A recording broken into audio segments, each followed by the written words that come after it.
Going live, hopefully. Welcome to the Out There channel, live stream 185. A wee bit late tonight, setting up things, so we'll see how it goes. I'll just cue the music and be with you in a minute.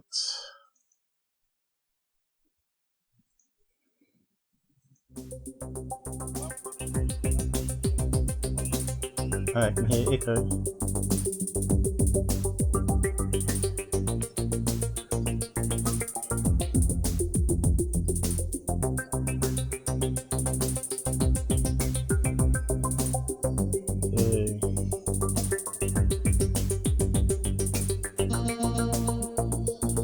I suppose it'd be a couple of hours, this one, we don't know.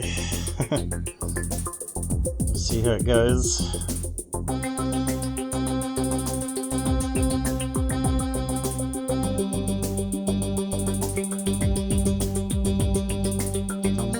Truth sounds like hate to those who hate the truth.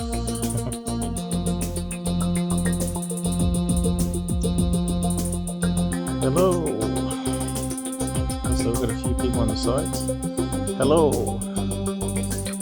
Good to be back again with Robert and myself for another live stream on UFO cases. I'll just pause that and switch to screen view. And pause the music, of course. Here we go.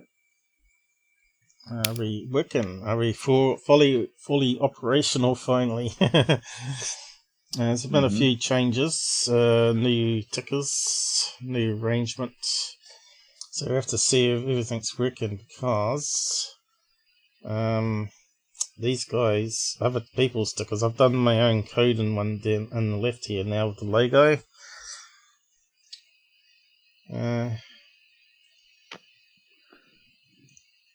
Hopefully it's working. No, it's not. The stickers are not working. And I'm not too sure how to get around it.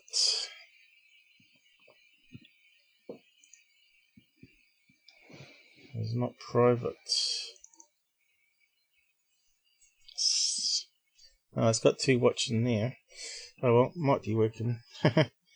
Although the font's changed now, hasn't it? It looks smaller. That's alright, that'll do. 0 likes so far. Okay, so what's happened to you at the top there? You disappeared. Was I? What's happened there? I can still see himself. Hang on. It's gone crazy.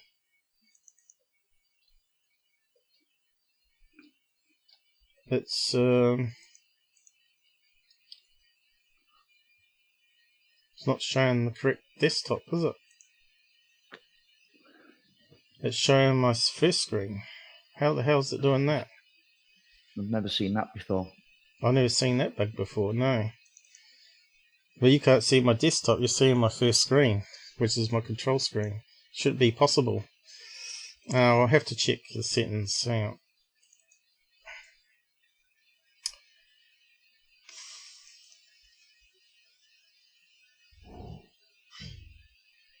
Something screwy going on.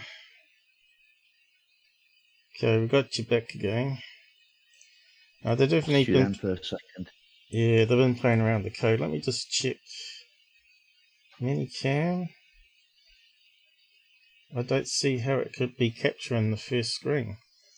That doesn't make any sense whatsoever. Oh, we'll just have to keep an eye on it. Why is it not coming up? So we got Renee with us. How's it going? I better type in the welcome message. So you can let me know if you don't see my correct desktop. If it goes back to the control window, let me know. Because there's something screwy going on there.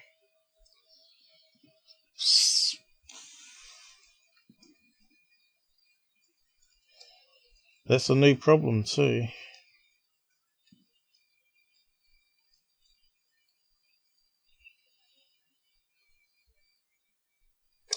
So we got disappearances and abductions related to UFOs. Okay.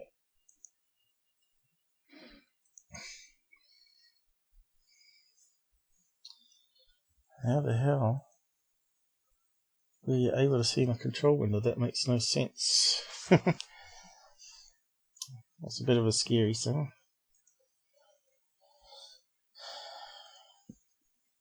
I hope Google hasn't changed, Windows hasn't changed something now. That's possible. Alright, so, we're going to need some links here, Robert. Yeah, I have left you on, but I'll leave it again because it's been typed over. I probably can find it. Oh, it's okay, I'll leave it again. Got it, yeah? Yeah, I got it. Okay. So we're talking about this guy here. What's just happened there? What's going on, Robert?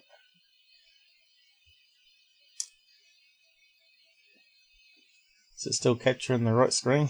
I think it is. It's a YouTube thing.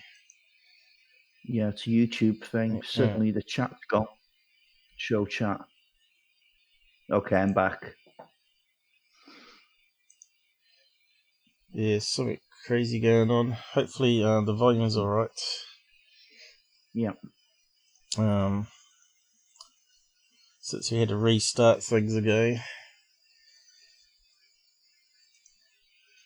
Let's see. Problem is my eyesight's not terribly great today.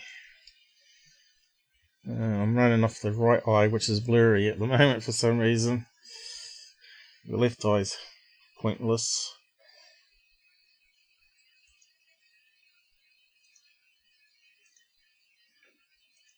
Yeah, so this is a decent introduction to the case. Right.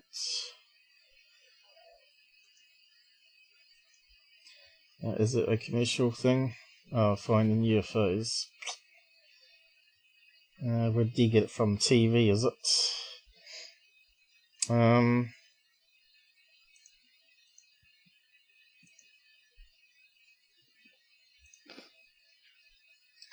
So we're talking about what's the guy called? Fred Valentich. Disappearance between Victoria and King Island airport, which is where he was coming back from, or going to, was it? So we'll find out. So it's between Tasmania and Melbourne, Australia. Well, at least that's where he said he was going, but we'll find out later. Yeah. Look at the drop off there at sea here. Look. Whew. If you're going to have an undersea base, that would be where you want it, down there, near the island. Okay, so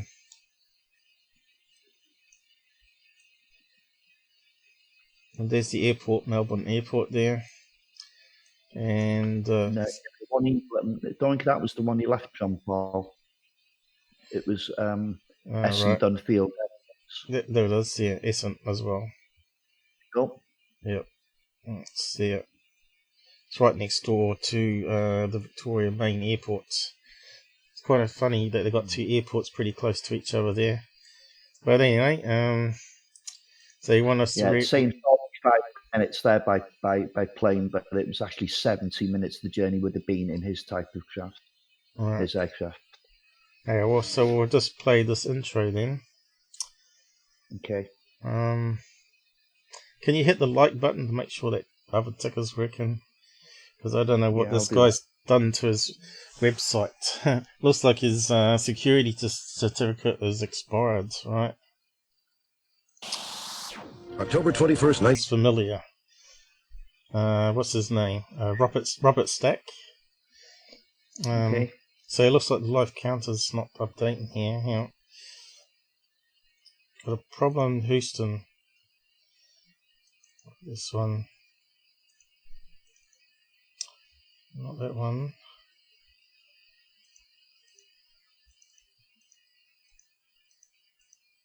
Why is it not working?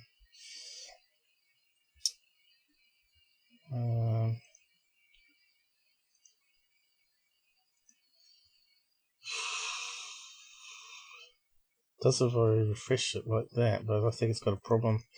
We'll just keep it on it. Yes, so we got to be careful that we got to. Alright, you've gone again. What's happened? What? You've gone again. I think you can't see my screen now, can you? Yes, I can. But you're gone.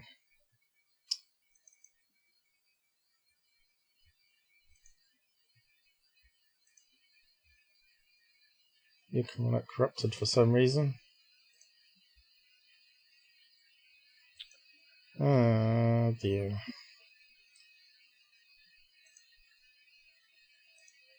That's weird. That's what's going on. Hang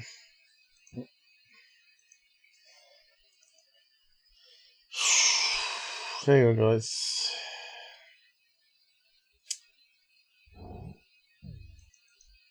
Yeah, they definitely had something done to the software, I think. Hey, we got you back again. We'll see how we go. Yeah, so we got to be careful of this one. So we'll pause it every so often and talk about it. Evidence meant that something was not quite right. So this is a guy in a small Cessna plane flying between the coast of Australia. The following recreation. Who's that guy? Did it say? I don't think it said who he was. He was the guy at Frederick Valentich's final haunting words. Ooh, Words which inevitably led to speculation that the young pilot had encountered a UFO. However, it was nothing more than speculation until a witness came forward with a startling first-hand account. Robert, are you still there? Yeah, of course, yeah. Well, I'm not really convinced by that blemish on the photograph. It didn't look like anything much to me, but you're the guy with photos, so I don't know. What do you think of that? I was actually concentrating on the other screen. Whereabouts was it? Okay. Reconstruction. What's he got at the end here? 1,000 feet above. Is there a fourth aircraft? Yeah, it's just a transcript again, isn't it? Yeah, of what?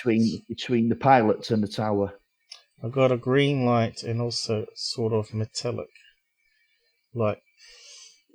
So the question is, green light. I don't think there's any green lights on planes other than the wingtip lights, right? The wingtip, yeah. Could he have been mistaken by another plane? Well, some skeptics say he was flying on his side and looking up at his wingtip. You with me? Yes, it's a bit far-fetched though, isn't it? I think it's well far-fetched. Unless his instruments were wrong on the aircraft.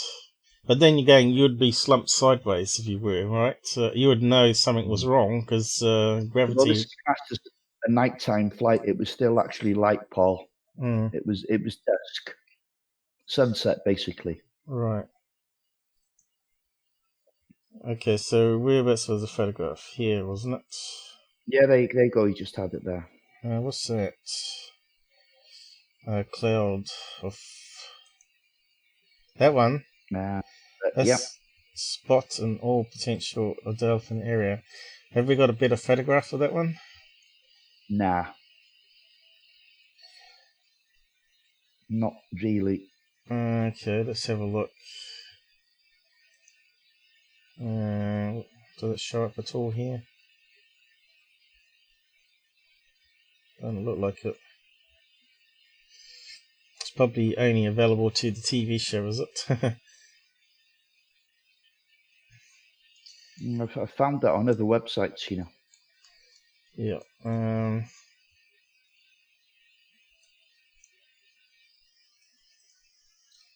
Right. So, what are we going to call it? UFO picture? Oh, there we go. What do you reckon to that one? Here Let's have a look. That's the one. I think your audio is working all right there at the moment, Robert. These counters I don't think are working properly. Something's gone wrong with those. Looks like I might have to write my own code to fix that up as well in future probably. So let's see, we could save it from one of these sites here. What's that one there? So that's what he's saying here, a green light above the plane. That thing's more realistic there to me. Something hovering over him. Back then, we're not talking about drones, are we? Unless it's experimental, a military thing. Unlikely. So where's the original photograph, I wonder? It's hard to know. Notice how the different shades. That's the photograph, Paul. No question of that. Yeah, but what's the original one? Because it's, copies of copies. Yeah, I know. I wouldn't know where to find that. So who took the photograph was people on the coast. But there's no plane there. No. I can't hold much water. To me, it looks like a dark clouds to me.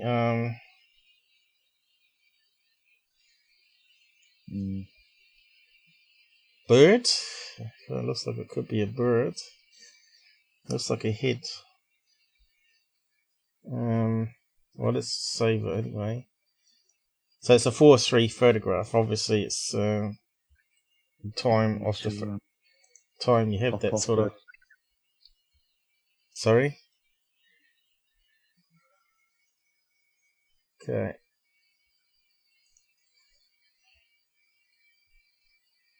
So, what did they say down here? Anything? Not on that one. Alright. Let's see. Australia. Let's go to that one. Farmer may hold UFO clue. Is that talking about the photograph, or is it talking about something new? See, that one's not 4:3, it's been stretched, right? So the other one we looked at, which is kind of strange. The photograph was taken off Cape Onway 20 minutes before pilot Frederick went missing. I don't know how they can say that's a UFO, right? But why is it so different to the other one we just saved?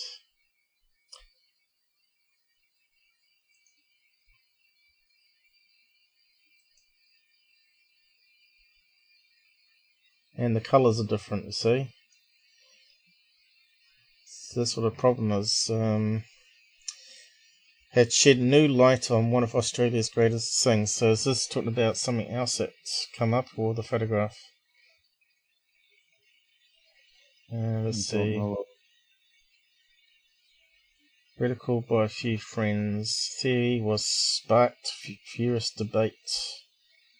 UFO investigators.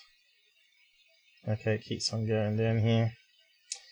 Lead investigator George Simpson, one of the last people to see the plane in the sky, says the farmer, if still alive, might have information to solve the mystery. He concluded there was no proof, but said it was the best new lead for a case that had intrigued Australians for decades. It's easy for some to dismiss, but there are corroborating stories confirming that there was a UFO near Adelaide at the time. Okay, so to air traffic incident. Mr. Valentich, yeah, you skipped the piece there where it said he had a routine cargo flight. Yeah. Well, I thought that was he wasn't carrying anything. In fact, he lied about his mission, about the flight. Right. Okay. We'll get to that in a bit. Traffic caught object hovering over them. I'm just skipping stuff that we already heard.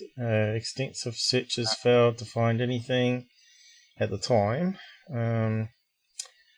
There was an experienced pilot who should have been able to identify another aircraft but was clearly unable. And the mystery amateur photograph, taken in the area that evening shows a dark, unidentified shape in the sky. Investigators are also trying to find a copy of Valentich, Valentich's final transmission that was originally aired on Melbourne radio. Yeah, that's disappeared. Is it? Yes. So a strong one. So what was the new evidence then? The farmer being the evidence? I didn't actually see it there. I don't know where you pulled that tab from, Paul. It's I on. had them all lined up. Oh, the Herald Sun, okay. Alright, so where's my folder gone? Over on the other screen, is it? Okay, so we got some photographs here. Let's have a look. So you can see that one's been cropped or something. Yeah. Or one's been stretched. Let's see. Well, let's load them both up and let's have a quick look.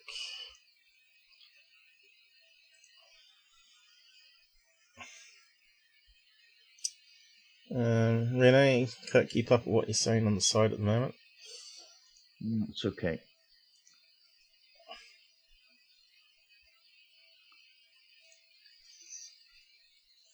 So what's the difference? I think what I have to do is overlay one onto the other.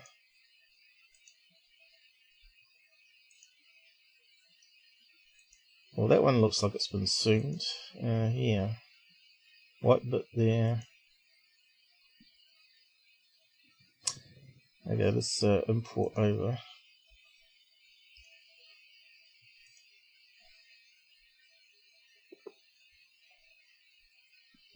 It's going to the wrong place now. Downloads. Definitely a lot smaller. So now it looks like it's right. That's been cropped, huh? That one's been cropped and brightened or something, because that there looks washed out, and that one looks like it's a sunset. Yeah.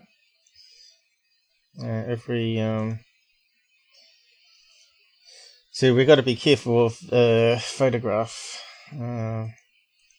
being modified, you know. This additive, maybe.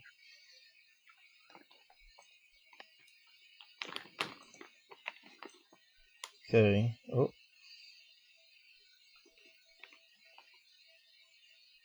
It's about there, I think. It's been cropped and played around with the colours, by the looks of it.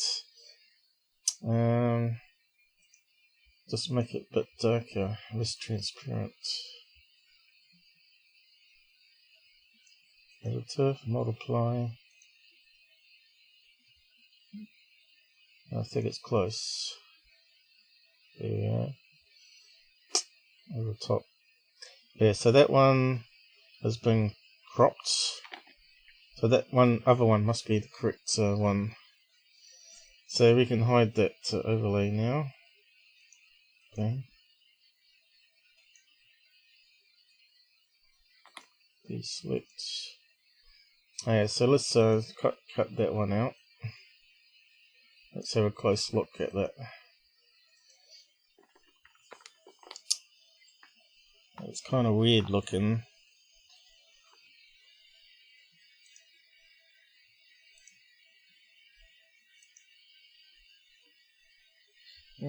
Audio still going alright there, Renee?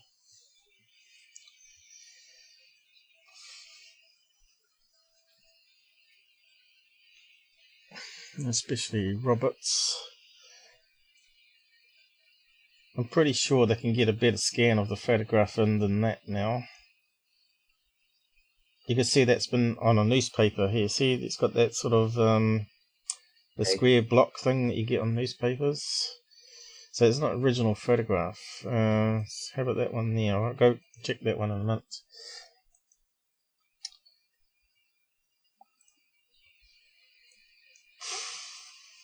To me, it looks like a dark cloud behind here, and that kind of looks like it could be a bird. But you can see here, it's definitely from a newspaper. It's got that sort of, see that pattern that happens? See the matrix that you get when it's printed on a page, opposed to the real photograph. Well, let's have a look at the other one. Maybe that's more realistic.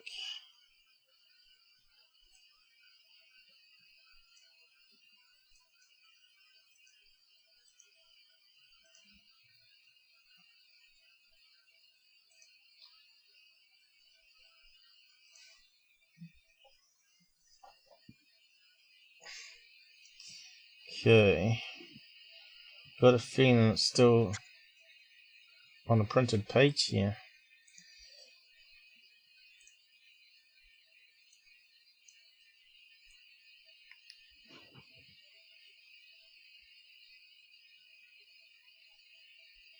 And it's looking a bit better, that one. I reckon it's a seagull.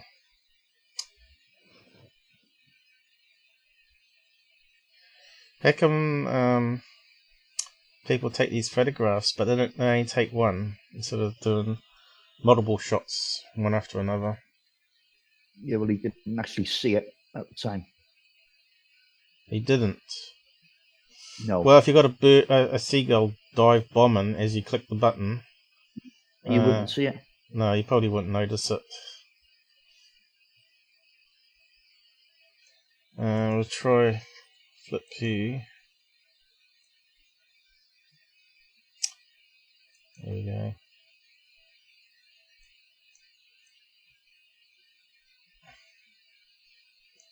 Well, that's interesting there. Now we start to see that definitely looks like some cloud behind. Or smoke.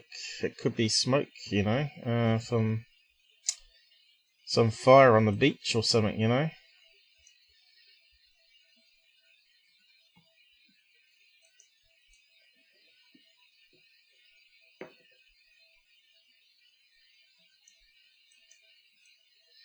But definitely not a UFO in the sense of it being like a craft. It's nah. Definitely looks like insignificant. Yeah. I think let's see, dark and contrast.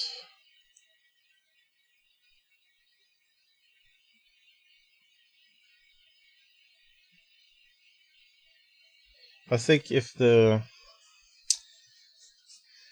image was more light going to it, I think it must be that time of night. What time in the daytime was it taken? I don't think it said, did it?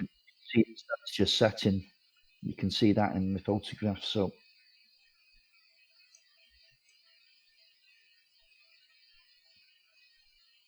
it's dusk, isn't it? Hour before dark, maybe. I don't know. It looks like a cloud there when I played around with it there. Cross between a cloud, bird, and well, there's a cloud, or it could be a bird flying past a cloud as well. But definitely not UFO. Let's plug it a bit now.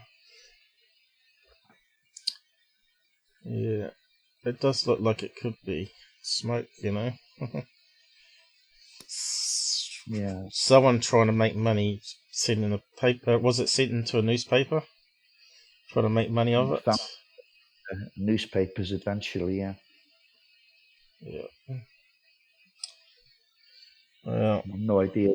Made money from it. You can see here, we'd have to get a new scan of it, but it could be a seagull there. If it's a cloud or a seagull, if anything. Anyway, we'll just have a look at the scene again.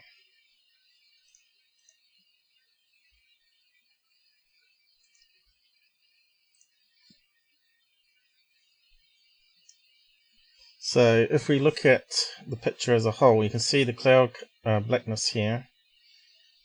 You can see the same blackness on the clouds. So this bit here kind of Looks fits. out of place. Yeah, I think that's a bird definitely on top of a cloud, a dark cloud patch. Yeah, you got the dark cloud patch up the top here. It's definitely.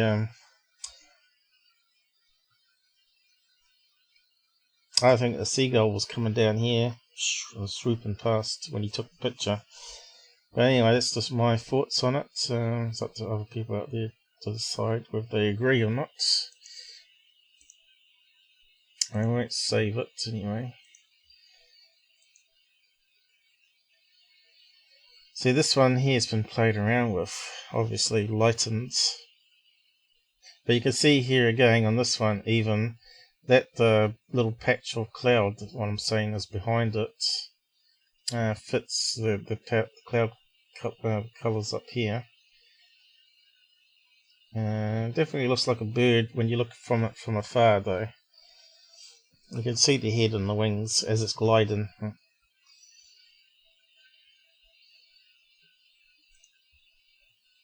Don't save it. Anyway, moving on. Yeah, I've got another tab here, unless you want to finish off with that article. I don't know if there's anything more that you... Well, green light, silver metallic. I don't know what else you could mistake it for. If he was flying upside down, I'm pretty sure he'd know he was upside down, surely. No way he could have flown upside down. The Cessna 182L, which he was flying with, stalled after several seconds. Because you get that thing where you get thick cloud layer and you get disorientated where horizon is. Because that happened to some people. Yeah, it couldn't have flown upside down. That's what I'm saying, Paul. It could not have flown upside down. Well, it lasted a few seconds and stalled. Yeah, the readings on the panel should have told him that. Yeah, it was still daylight as well. And they probably don't have black boxes in those old planes, do they? Those little tiny ones. They track all the... I don't know if they have nowadays even. But you want little black boxes in all planes, really, to store all the information that it was getting from the sensors when the crash happened. So it helps you investigate, doesn't it? In an ideal world. So yeah, I think we're finished with that. Although we can recap the transcript. Whereabouts was it? Yeah, I'll just play that bit again. Okay. This is a reconstruction of his last conversation with air traffic control. Melbourne, this is Delta Sierra Juliet. Is there any known traffic below 5,000 feet? No known traffic. Seems to be a large aircraft below 5,000 feet. What type of aircraft is it? I cannot confirm. It's four bright, seems to be like landing lights. Hello, Dale. How's it going? The aircraft has just passed over me at least 1,000 feet above. Is there any Air Force aircraft in the vicinity? No known aircraft in the vicinity. Seems to be playing some sort of game. He's flying over me. Delta Sierra Juliet. It's not an aircraft. Can you describe the aircraft? As it's flying past, it's a long shape. Cannot identify it. It has such speed. It's before me right now, Melbourne. How large would the object be? Seems like it's stationary. What it's doing right now is orbiting. The thing is just orbiting on top of me. It's also got a green light and a sort of metallic, like, it's shiny on the outside. It's just vanished. Is the aircraft still with you? Say again. Is the aircraft still with you? Now approaching from the southwest. The engines are rough idling. The thing is coughing. What are your intentions? My intentions are to go to King Island, Melbourne. That strange aircraft's hovering on top of me again. It's hovering and it's not an aircraft.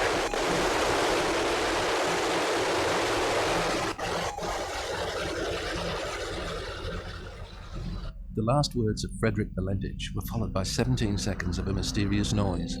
Those who heard it thought it sounded like something metallic was scraping the side of his plane. Sound like static to me. Then there was So- nothing.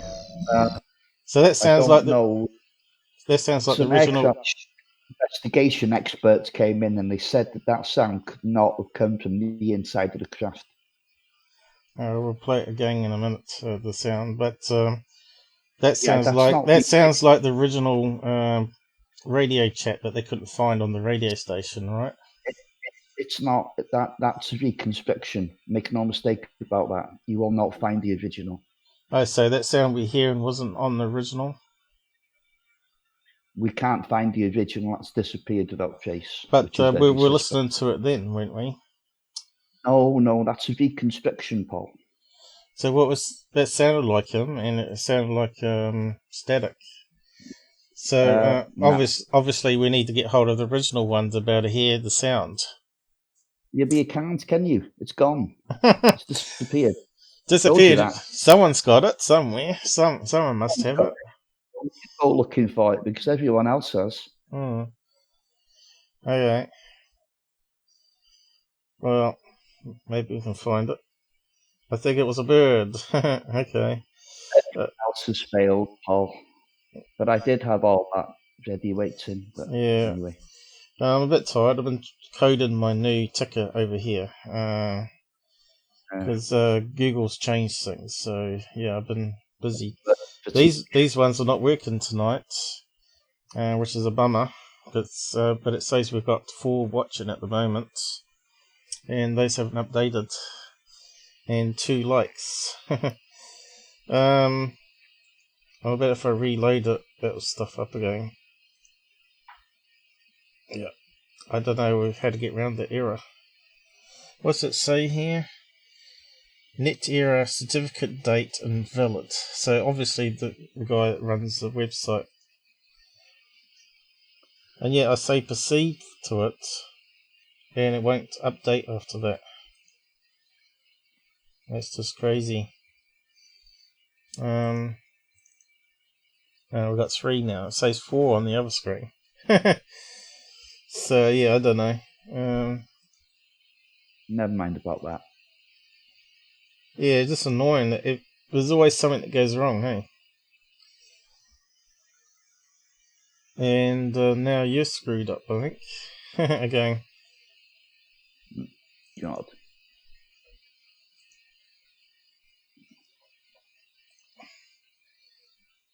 Huh. Well, that's not giving the error anymore, but it's not updating the counters either. Why is this screwing up again? Is there a way to reload that? Don't think there is there? It hasn't got a reload button. It needs a reload button, doesn't it?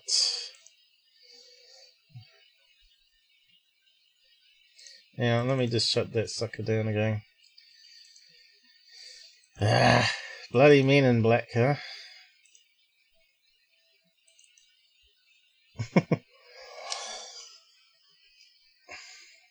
Oh, got an error message then.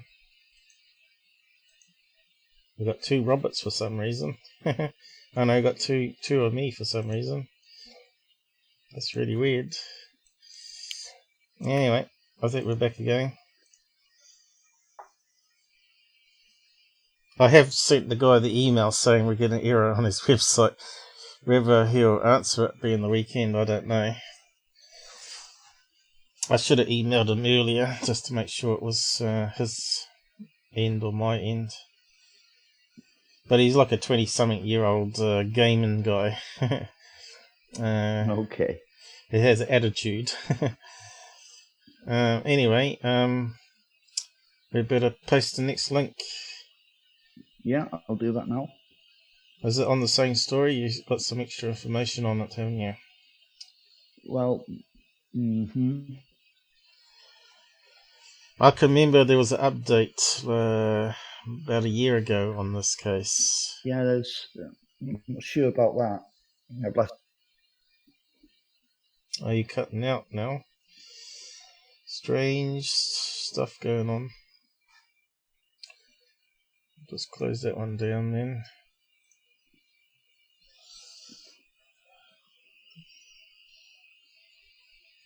Leave that open there.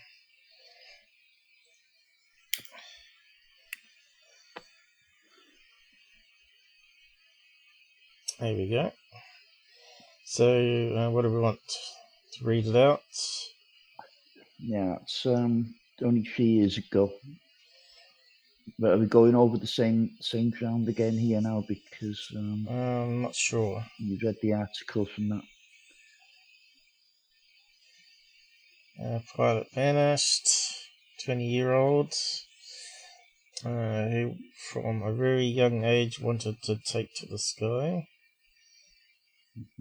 150 hours flying time, which is quite a lot, really. It's not, is it? 150 hours. You could clock that up in a few months, couldn't you? Let's see. Flying back and forth between Tasmania and stuff. That's got to be at least an hour, I suppose. So it could be 150 trips. 70 trips.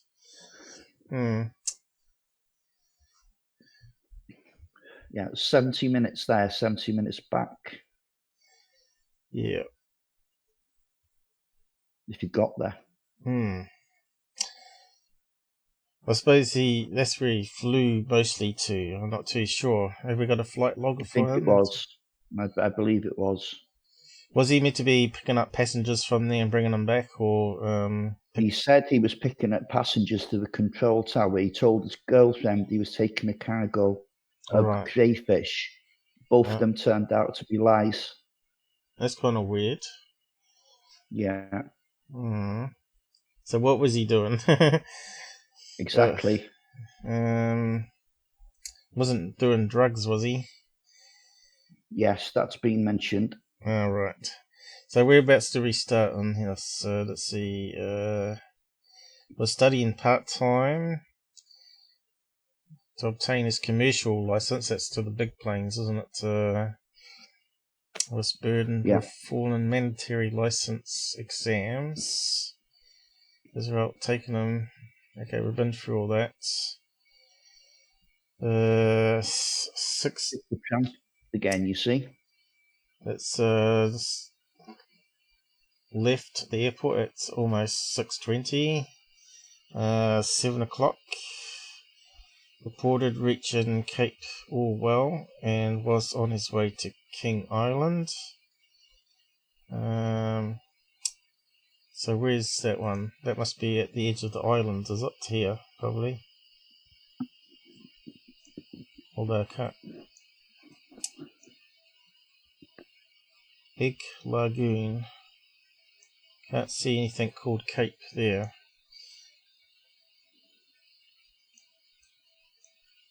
Oh, here we go. Cape Whitham. What was the place called?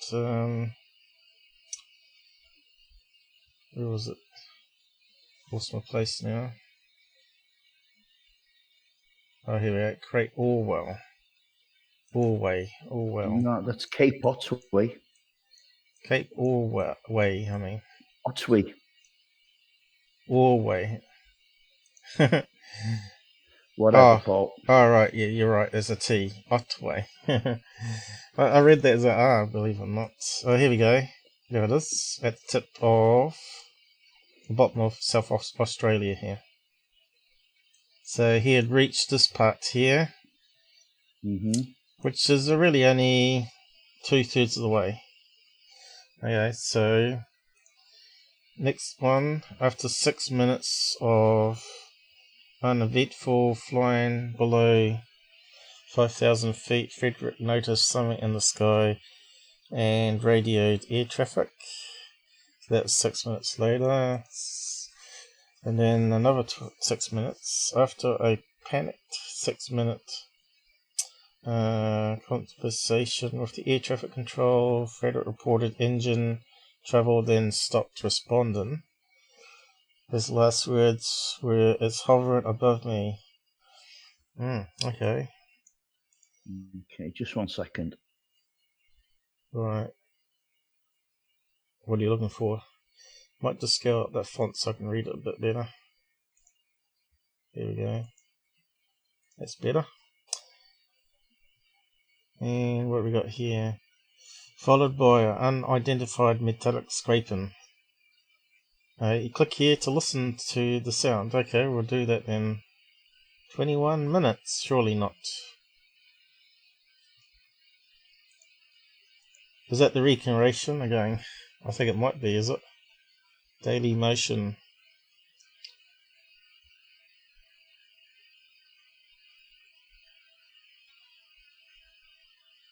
What's going on here? Doesn't like daily motion. Probably because I've got a block on here.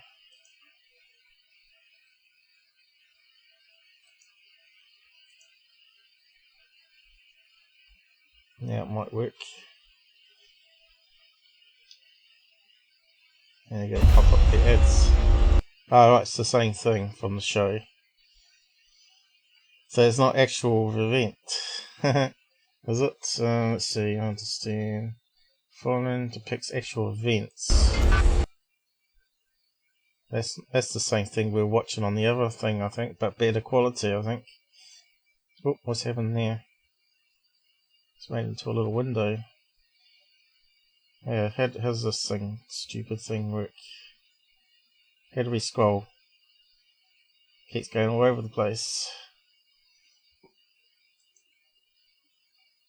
Yeah, it's the same thing. So it's not really, oh, actually, it looks like something different here, is it? To be unexplained files, that's what it was. Mm-hmm. Or was it the Unsolved Mysteries, Unexplained Files? From the Well, southwest. there's a few docus out there, you know, but I didn't want to load you up with YouTube videos. No. Plus, this one we can't speed up, can we? Unfortunately. No.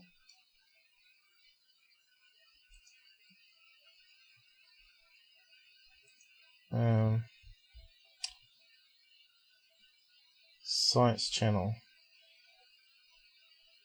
That's probably why it's on Daily Motion. Whatever it's called. The site, Daily Motion. Mm-hmm.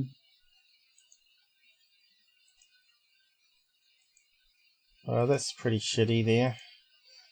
I'd like to be able to cue it straight to where the sound is. Is it?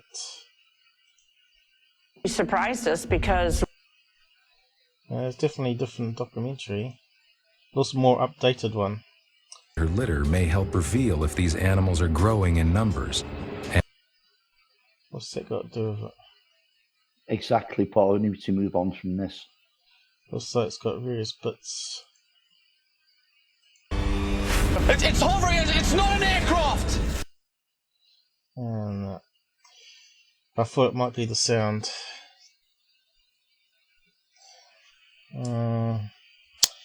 Scene again.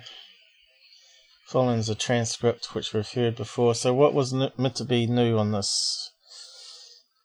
See again. Investigation. After 4 days searching the area over 1,000 square miles, the search and rescue effort ceased. Well, they couldn't find that one that crashed into the sea. What was it called? The MH180 or whatever it was called. Flight.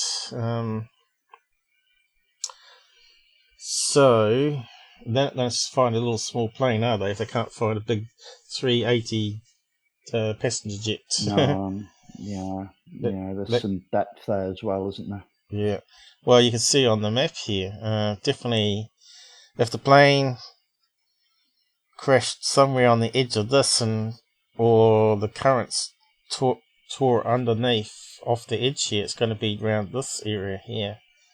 It's going to be too deep for them to find any wreckage if it did go down. But maybe they got sucked up into a UFO, right? The whole plane as well. Oh, you got to look at that. On the shade, yeah. Something like the Close Encounters. Why are we circled that? Why we got this island circled now, though? What's that one called? Can't quite read it. What's it say there?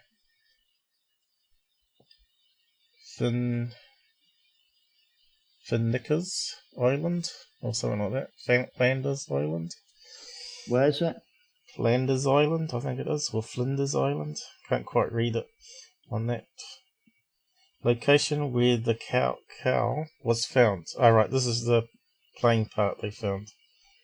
This is those things tend to drop off in mid-flight, you know. Yeah, so let's just read out what it's saying here. Yeah. 5 years after the plane vanished, an engine cowl washed ashore at Flinders Island. The engine cowl's serial numbers were in the range of belonging to a Cessna 185 light aircraft, the same model that Frederick was flying. Though engine cowls are known to fall off mid-flight. Today the engine cowl flap has disappeared. Well, that's wrong first start, because there's not a Cessna 185, it's a Cessna 182. But I'm sure that could just be a misprint, I don't know. Well, I suppose it could be in the ocean currents to make it drift onto the beach there. But it could be off any other plane. Exactly. There were multiple witnesses who reported erratic green lights flying around where Valentich last reported his location. These were ignored as they were only reported after the news of Valentich's disappearance hit the papers and were thought to be making it up. The erratic green lights that the witnesses mentioned were reported by witnesses years before the air traffic control transcripts where Valentich first mentioned the erratic green lights were released to the public.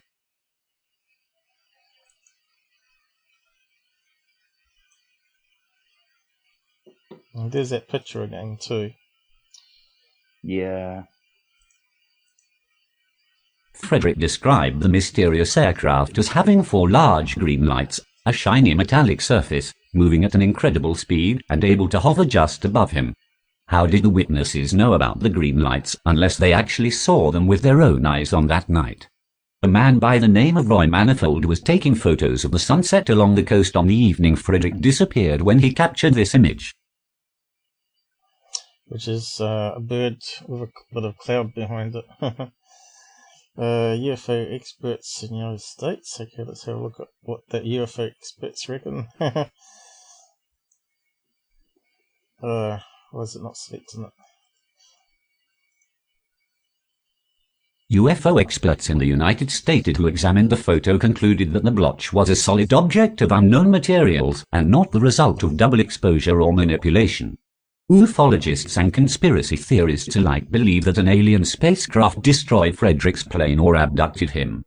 There are other theories of what happened, but the alien theory has not been debunked, and many people still believe and will continue to believe that Frederick Valentich was indeed abducted by extraterrestrial beings.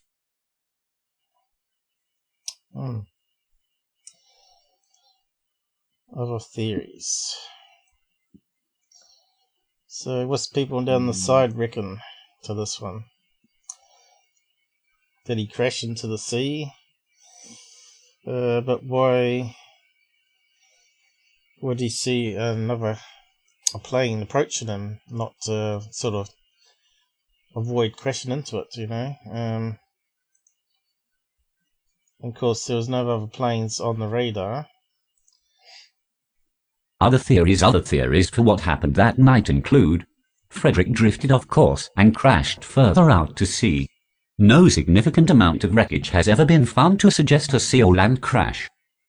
Frederick got disorientated and was flying upside down, which means the lights he saw above him were in fact his own on the wings of his plane. The flying upside down theory can also be debunked through the very design of the Cessna 182L. It relies on a gravity-fed fuel delivery system that if it were flown upside down, the fuel could not get down to the engine, and it would stop in a matter of seconds. Frederick would have had to be flying for several minutes like this, which would be impossible. Frederick staged his own disappearance. Why would he do that? Did he have insurance on himself? Did anyone get payout? Did anyone get payout of $1 million or anything like that? No, nothing like that. Not that I could find. Of course, that's one of the first things you look for. Yeah. Frederick was said to have had a contented lifestyle with a loving family that he adored and a girlfriend that he was very much in love with. Many people find it unlikely that he committed suicide or staged his own disappearance. Although Victoria Police based in Melbourne did receive reports of a light aircraft landing near Cape Otway, the owner of the mysterious plane has never been located. Fred also gave 2 reasons for travelling to King Island that day. One was to pick up some friends and the other was to pick up some crayfish. But he never informed King Island Airport that he was coming. Okay. Yeah, so that's a concern, isn't it? Because they were closed at that time, and he would have had to get in touch with them for them to switch the landing lights on at the airport. So where the hell was he going? What was he up to? I suppose, yeah, it would have been near and dark. It's, what was it, 8 o'clock or 7 o'clock? By the time he got there, it would have been pitch dark. So that would have been twilight zone time there, probably. Yeah, yeah. It was his first nighttime flight as well. Yeah, just read out the final thoughts. Okay. Final thoughts. Maybe Frederick did fly off to a new life. Maybe he committed suicide. Maybe he lost his bearings and flew off course, but we will never know for sure. According to Frederick's father, he was always worried about UFO attacks. It is somewhat scary that he might have met his end at the thing that he was most frightened of. What did Fred see that day? We may never know what happened to Frederick Valentich on that evening all those years ago. But this case has fascinated people for nearly 4 decades and will continue to fascinate long into the future. What's Dell saying down the side there? Do you know He who... was saying he could have been having an affair. That's one thing that Dal said as well. Oh, And right. that's a distinct possibility, isn't it? Yeah.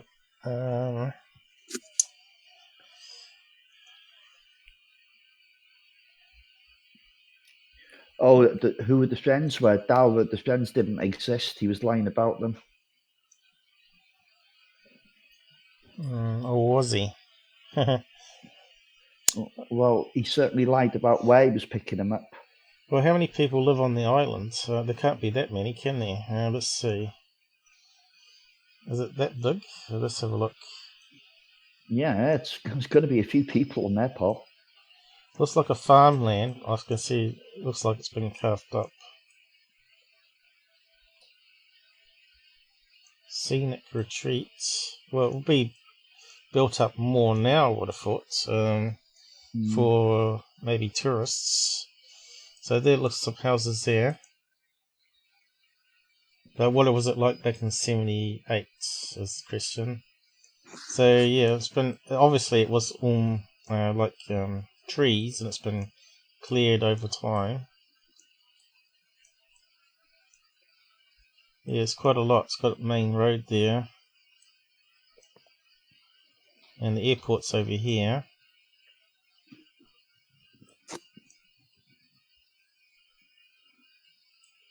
Although it's not much of an airport. And it's all little small planes. So what is those ones there? Cessnas? They look like Cessnas from that distance. That one looks a bit bigger. That one does. Not that sure. Twin engine. Yeah, not sure. It'll be one of those small 10-seater planes, probably. So there was must be at least a couple of thousand on the island, I'd say. Yeah, sure. Maybe I can find out. Population of King Island, let's see. But there was nobody waiting there for him to be picked up. They looked into that one.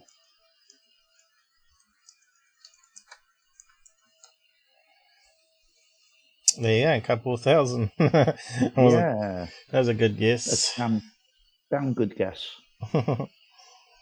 Yeah, so let's see, you've got some more here. I don't think I read that bit out. What do you think happened? Thanks for reading my post. If you would like to see more posts like this in the future, please let me know. There are plenty of mysteries out there, so there will always be a steady stream of posts that will leave you scratching your head with intrigue. Have a good day and stay safe. I stalled a lot before finally posting this, as I was afraid that I had missed some information or that the information above was incorrect. I am fairly certain that the post is accurate, but there is always potential mistakes. If you find one, please let me know. Alright, so there wasn't anything new you said there. No, I've got another tab for you. And we're about to find out. Well, we're about to find out that Valentich is a bit of a naughty boy. Yeah, Dell's on the side. 20-year-old though. Yeah. How old would the woman be that's having an affair with a married woman? Oh, we don't have to go into that because we don't know that, as you know, we just don't know. But it's definitely one of those that's out there, isn't it, as a possibility. But why would he want to disappear? It doesn't make sense, especially if that doesn't make sense to me. What's this saying? All right, closed. Case closed, is it? Have you got the tab now, Ian? Yep. Yeah, you got it. Okay, you can scroll down to the pilot if you like. You'll see a subheading there, the pilot, and then we'll find out a little bit about Valentich. The pilot. Yeah, you'll have to go down. Right, here we go. There we go. There you go. Yeah, there's a wee bit of a delay between me and you. I see, yeah. The pilot, Fred Valentich, was a 20-year-old, inexperienced flyer with only about 150 total hours flying time and a Class 4 instrument rating, which meant he could operate at night but only in visual meteorological conditions. Aircraft accident 1982. He had twice been rejected by the Royal Australian Air Force due to inadequate education. Having obtained a private pilot license in September 1977, he was studying part-time for a commercial pilot's license. Unfortunately, he had failed all 5 of his exam subjects not once but twice and, just the month before, again failed 3 subjects. Further, his involvement in 3 flying incidents came to the attention of officials. Once he received a warning for having strayed into restricted airspace, and twice he was cited for deliberately flying blindly into a cloud, for which he was under threat of prosecution. Shia for 2013. Valentich, 2013. In brief, Valentich may have been an accident waiting to happen.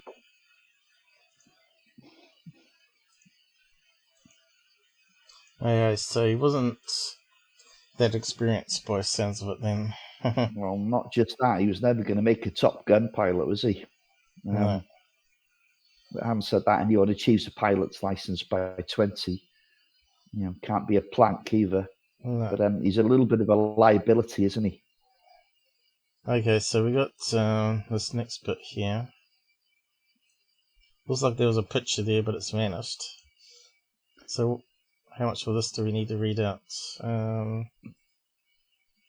on, go for that. Valentich with a Cessna, similar to the aircraft he disappeared in.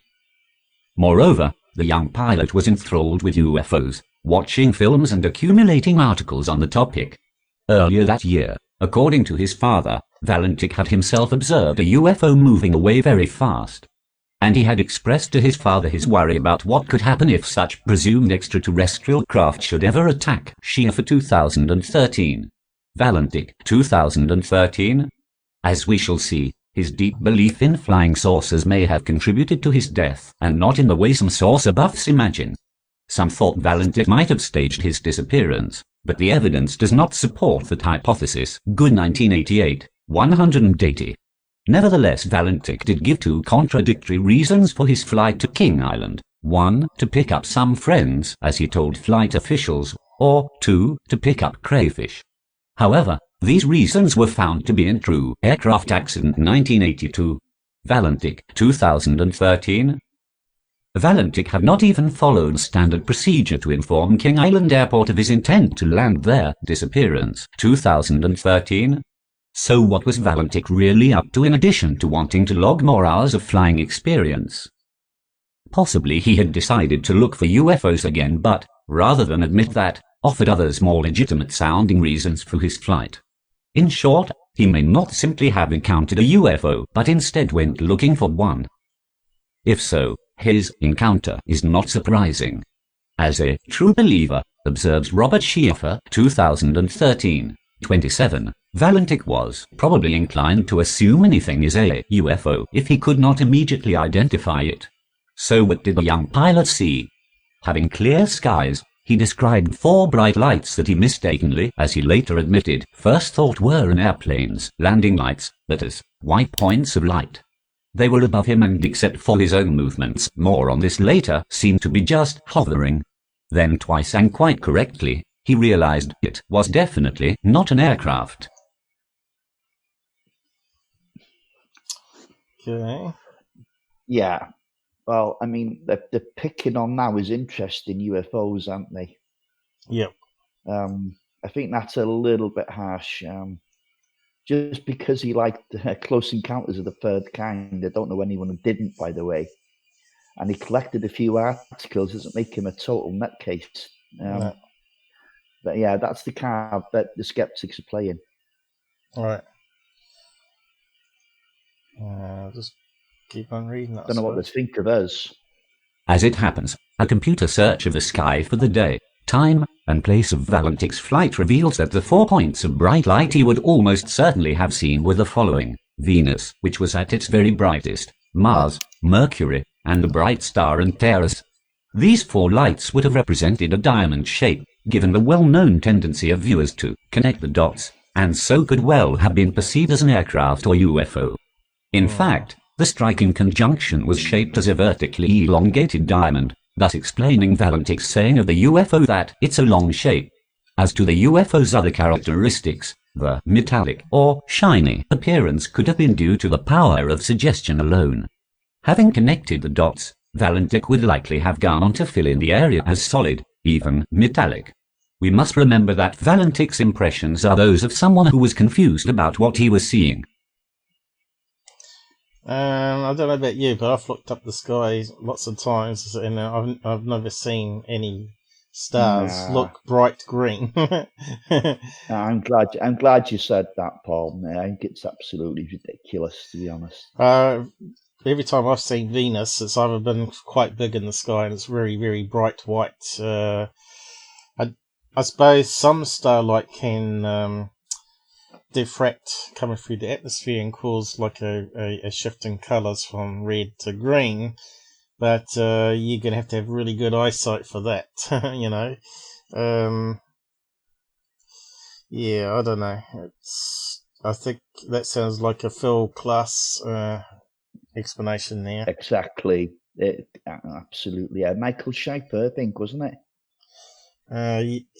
Sherman, or whatever his name is that what you're saying? No, no, that's another guy, Sherman, yeah. No, Michael Schaefer, I think, who suggested that. Oh, right, Schaefer. I don't know about Schaefer. Is he Australian debunker, is he? I don't know, he's a debunker, you know. I think he's American, not 100%. As it happens, a computer search of the sky for the day, time, and place of Valentich's flight reveals that the 4 points of bright light he would almost certainly have seen were the following: Venus, which was at its very brightest, Mars, Mercury, and the bright star Antares. These 4 lights would have represented a diamond shape, given the well-known tendency. Okay, let's be one of it. The green light could have been part of this confusion also. Remember, Valentich's first description of the UFO involved only 4 bright white lights. He made no mention at that time of a green one. It could actually have been nothing more than the Cessna's own navigation light on its right wing tip. That green light or its reflection on the windshield could easily have been superimposed onto the UFO sighting. A witness on the ground, who described having seen a green light just above Valentich's plane, had not mentioned that aspect of his story at the time. However, many years later, after the green light was made public, he did mention the detail, but he is only identified by a pseudonym. Nevertheless, he said, in the words of his interviewers, that its color was similar to the navigation lights on an airplane, Hans and Norman 2026.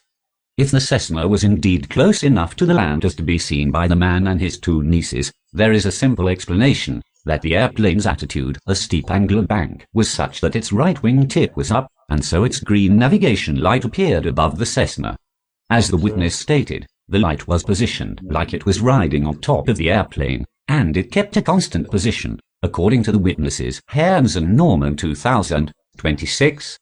But again, there are problems with the main witness's description.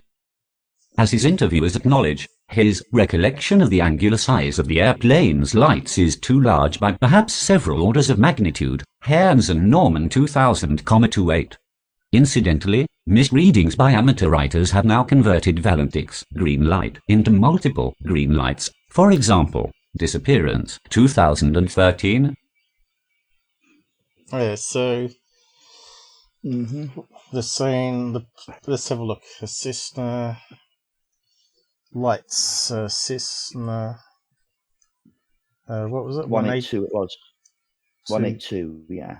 Lights. I know we've looked at this image before. I think we've got the way he's describing it in the transcript, it doesn't add up, you know, with the wing light. What's he doing flying on one side anyway? Do you know what I mean? Okay, here's a picture here, I think.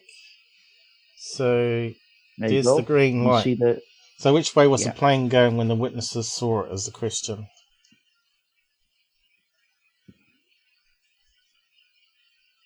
Which way was the plane going? When it was flying this. Was it left to right? No, it was heading down. It was heading down towards the sea at a 45-degree angle. Was it flying away from or towards them? Accompanied by a UFO, which the people on the ground said was green as well. Yeah, but was it flying towards the land at the time, or flying away? No, it was en route. It was en route to King Island. Yeah, but the people that saw it were on the island, were they? Yes, they were. Yeah. Were they on the island or were on the Cape? No, they were on. No, they were on the mainland, the Australian mainland, Melbourne. Which would have been Cape. What's it called? Otway. So that means it was flying away. So they were looking from it. The people who seen it weren't on King Island. They were on Melbourne, main island. Yeah. Well, that means the green light would be facing them rather than it being tilted to be on this wing here. I see what you mean. Yeah, so the direction makes a lot of sense, you see. But that means that the wingtip here would have to be banked upwards this direction, you know, going upwards. Yeah. I don't think it fits. The skeptics are ignoring the witness statements, aren't they? Conveniently. Yeah. Well, that's meant to be a red light there. Yeah. So the way I was reading it was heading down. I'll probably have to find it again. I don't know if we got a picture of drawing. So I thought they were talking about it was coming down on a 45-degree angle. And what they were seeing was the wingtip light on that side here, up top. That's how I was reading it. But in fact, it's the other direction. So that would be a cabin here, flying towards the ground. And it's banking, so they would see the green light appearing above it. You see what I mean? So if the people were here watching it, it's going the wrong direction.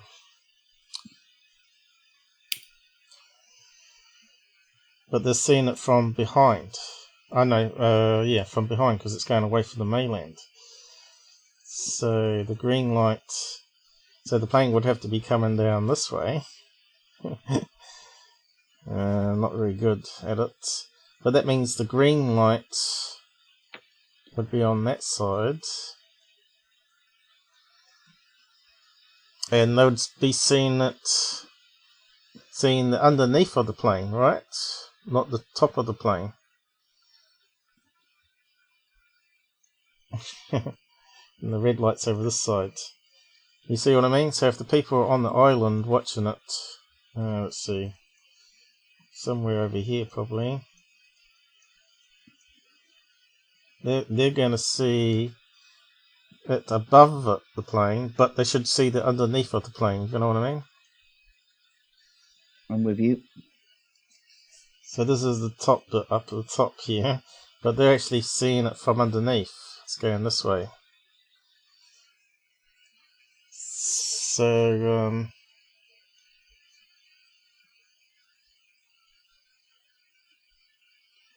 doesn't sound like they would see.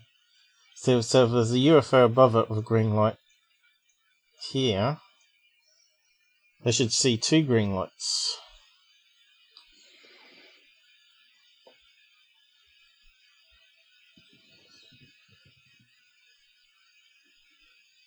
Or maybe the UFO was over this side, where the wingtip is. In fact, it's too high up.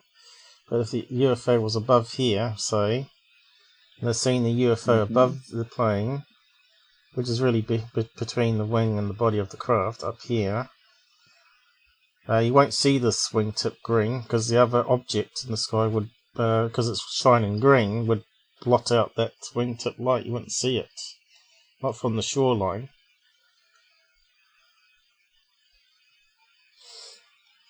So I don't think the wingtip light on that side makes any sense to me. They couldn't have mistaken a little small light like that for a big craft over top. No, I don't think so. I really don't. Now you can see how small the light is. I think people would know whether something was above a plane, because I see a lot of planes fly overhead here.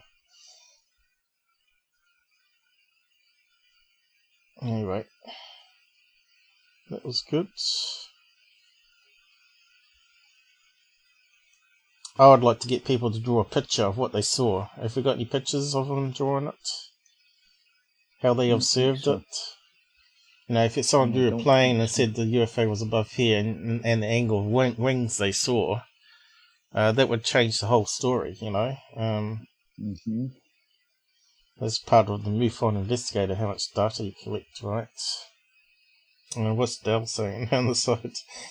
When my daughter was 3, she could draw a better plane. Yeah, you try and do it with a mouse. It's very hard. I can draw it better with a pen, but drawing it with a mouse, it's very hard. Okay, so... This points to what was really happening to the poor inexperienced pilot. Distracted by the UFO, he may then have been deceived by the illusion of a tilted horizon. That can happen when the sun has gone down but still brightens part of the horizon, while, of course, the rest of it gets gradually darker farther away. This imbalance of lighting can cause the horizon to appear tilted, so that, in compensating by leveling the wings, the pilot inadvertently begins not to orbit, circle, but to spiral downward at first slowly, then with increasing acceleration. At a most critical time, therefore, when he should have been in fully alert mode, paying attention to his instruments, he was instead engaged in something that was extremely distracting, flying while excitedly focusing on, and talking about, a UFO. This, as we can now see, was a recipe for disaster. With Valentich succumbing to spatial disorientation, his plane, like that of young John F. Kennedy Jr. over 2 decades later, began what is aptly termed a graveyard spiral. Further corroboration of this may come from the pilot's statement that the engine was rough idling just seconds away from his final contact. The planes moving in a tightening spiral would cause an increase of G-forces with a consequent decrease in fuel flow, resulting in the engine's rough running. Or, at that point, the Cessna may have already inverted, producing the same effect because that plane had a gravity-fed fuel system. Not surprisingly, Valentich's airplane going missing while he was radioing a UFO report prompted talk of extraterrestrials and abduction. Indeed, it spawned later reports of other UFOs allegedly seen on the night of the Cessna's disappearance. These provoked a skeptical Ken Williams, spokesperson of the Department of Transport, to tell a reporter, "It's funny all these people ringing up with UFO reports well after Valentich's disappearance. Pilot missing, 1978. So, I've noticed no one's talked about swamp gas or weather balloons, but still, a weather balloon is a possibility that it was coming down. Yeah, that's possible. You're not going to get swamp gas over the sea, are you? No, but you do get clouds that light up with lightning. Yeah, but it was absolutely, the weather conditions weren't conducive to lightning. You also get meteorite, right? Meteorites are green in the sky. Yeah, but it wouldn't stay there hovering around him, orbiting him, as he said. Unless he was mistaken that it appeared Badly to be. mistaken. Yeah. But it also seemed to interfere with his engine, as he said. The engine was coughing. Right. So I think that's what happened. I think that's how he went down. Yeah, but you know how they do with cars? Yeah, but the radio went dead, though, apparently. But we no, can't it never went dead. His ended. He had the scraping metal sound, and then it went dead. Well, that's it. He crashed by then, hadn't he? Either that, or he was sucked up. Or it could have been a weather balloon that come down on the plane, which would then make a scraping sound, maybe, and then blind them and crash into the sea, right? It would have cut out the engine straight away because it would have got caught up into the propellers. But again, there's no debris still, and no apart from that cover on the nose of the plane. So where do we get down to here? There was quite a lot to read in here. Puzzled, awaited solving because it required experienced astronomer. Can't be too much more of this. No, I don't think. Oh, don't. Oh yeah, there's a wee bit. I'm not sure if I missed anything, but we'll just carry on. Yeah. Fred Valentich's UFO has now been identified. That is, we can show that a group of 4 bright lights, consistent with his description, was within his sight at the time he was reporting his UFO. This is the long missing piece of the puzzle that awaited solving because the case required expertise from astronomy as well as aeronautics. The identification underscores the inescapable fact that the disappearance was simply a fatal crash. Ironically, it might never have occurred but for the young pilot's fascination with UFOs. If not actually the reason for his evening flight, as we suspect, the fascination nevertheless was part of why it ended tragically. We can now reread the transcript of the exchanges between Valentich and an air traffic controller with a new understanding. In our mind's eye we watch in horror as distracted and disoriented the young pilot unexpectedly enters the graveyard spiral that carries him to his death.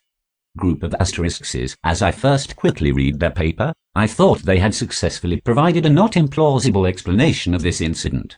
After having reread many times their article along other publications on this case, this initial impression progressively dissolved and I came to the conclusion that their debunking endeavor was full of unproven assertions, far-fetched assumptions, and that they constantly picked and chose only convenient facts from the report.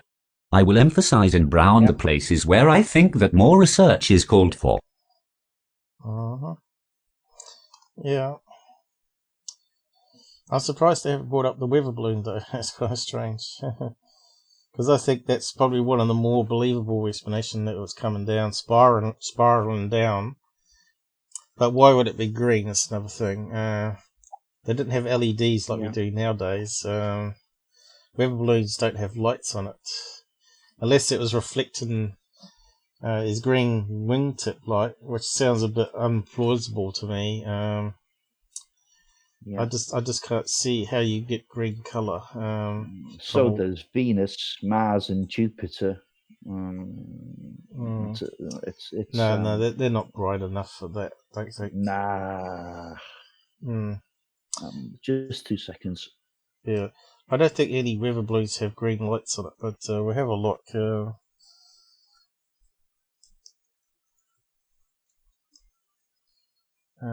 Green lights. They might have something now. Maybe high altitude ones have it. Maybe. So planes don't crash into them, which is possible.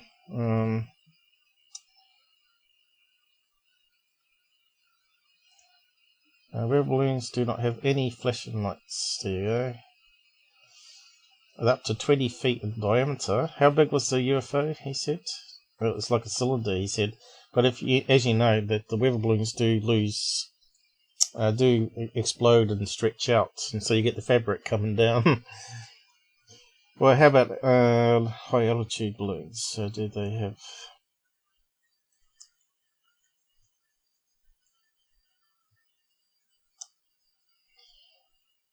Tracking system. What do we got here? So they're talking about green. Here it is, flashing green to indicate satellite lock. So what's this saying there? Payload.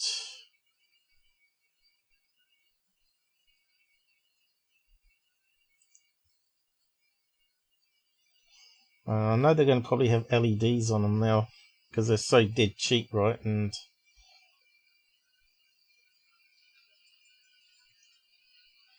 what's it? Banner takes up most of the space here.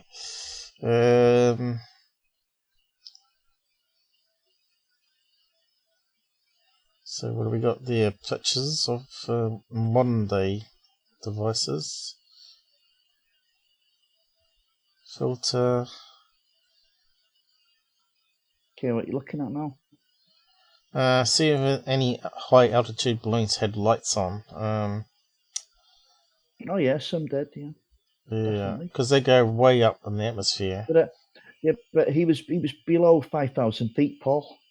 Yeah, but they do pop and come down. Oh yeah, but they're not going to last very long on the way down, are they? Well, if the fabric, if it's spiraling down above them, it look like a long tube as it's coming down with no air in it. Yeah, it's still not what he was describing. It was circling him. Oh, here we go. So it's got a little LED light on the board, but not big LED lights. Yeah, I don't think they do have lights on them, but I might be wrong.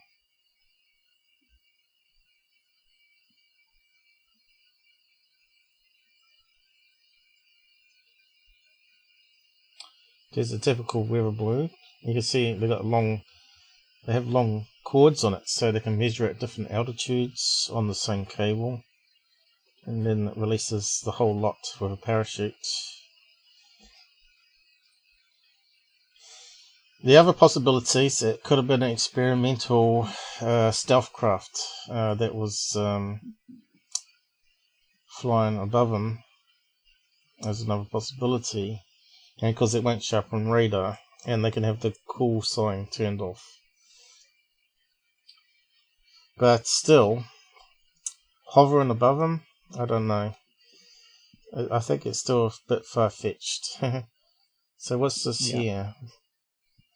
So that's another thing for green lights, but you don't get it over Australia. The Northern Lights, right? Northern Lights, yeah. What's that there? Scientist wants to launch a satellite.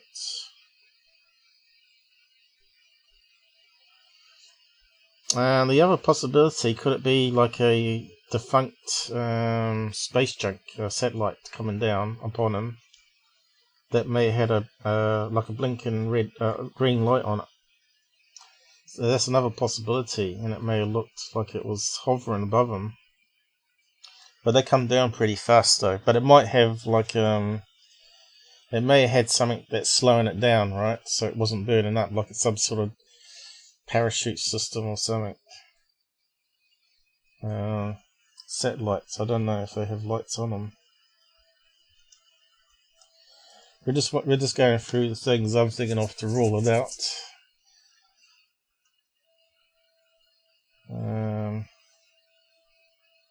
Of course, we're talking about 1978.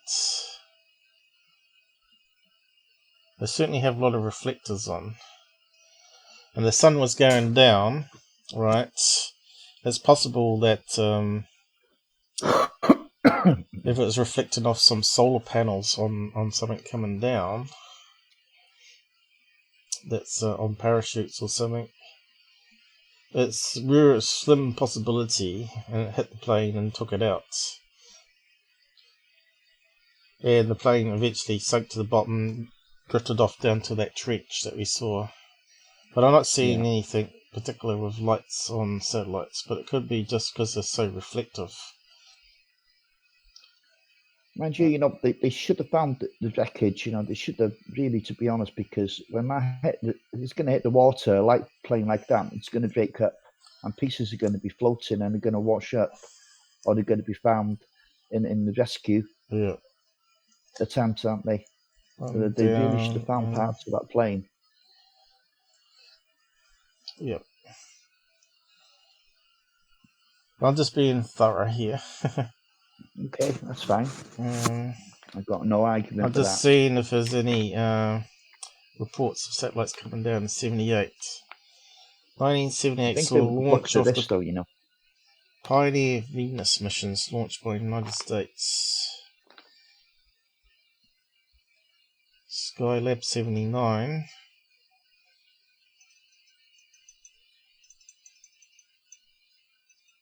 Satellite India 79. First spacecraft to do a soil analysis, causing the vehicle to fall back to the launch pad. Okay, don't want that one. Satellites designed to do Earth jobs. Yeah, not seeing anything obvious sticking out for 78 anyway. Russian spy satellite tumbles to Earth. When was that? 79. It's 1979 Canada. You're well off. Guardian. Maybe not. Might be when it was launched. Flight path, yeah. Ready to come down by the middle of 1997. The biggest spacecraft to fall uncontrolled. Let's just have a quick look at that one. You see, that makes a big fiery mess, and it is green, I suppose. But that looks like a modern time to me. Oh, we got something playing. I didn't ask for it. This is one of the first images of DC-8 aircraft, eh? Oh, taken by DC-8 aircraft. Okay. Ah, right. That is quite a long cylinder shape there. What's that? See, if that's what it looked like, that would match his description. He said it was long, and if it was still not going to be circling. If it's like trapped on something that was slowing it down, and it was spinning as it was coming down in a spiral, and you've seen parachutes come down that sort of hooked up. Yeah, there's a possibility, but I don't know if that was. I don't know if that was big long shot. But you can see some of the satellites are quite long and silvery. Anyway, so where do we get to down here? Cornerstone summarized.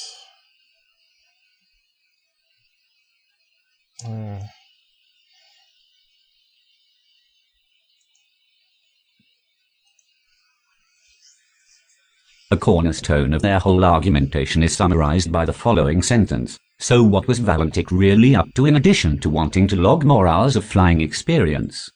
Possibly he had decided to look for UFOs again, but, rather than admit that, offered others more legitimate sounding reasons for his flight.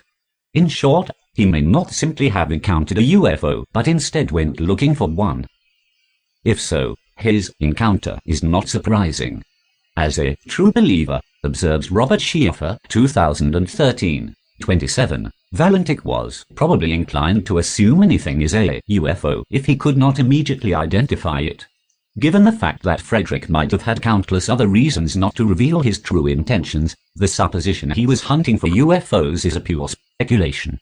The statement that he was a true believer, probably inclined to assume anything is a UFO if he could not immediately identify it, is not only unsupported, but also flying in the face of the present evidence.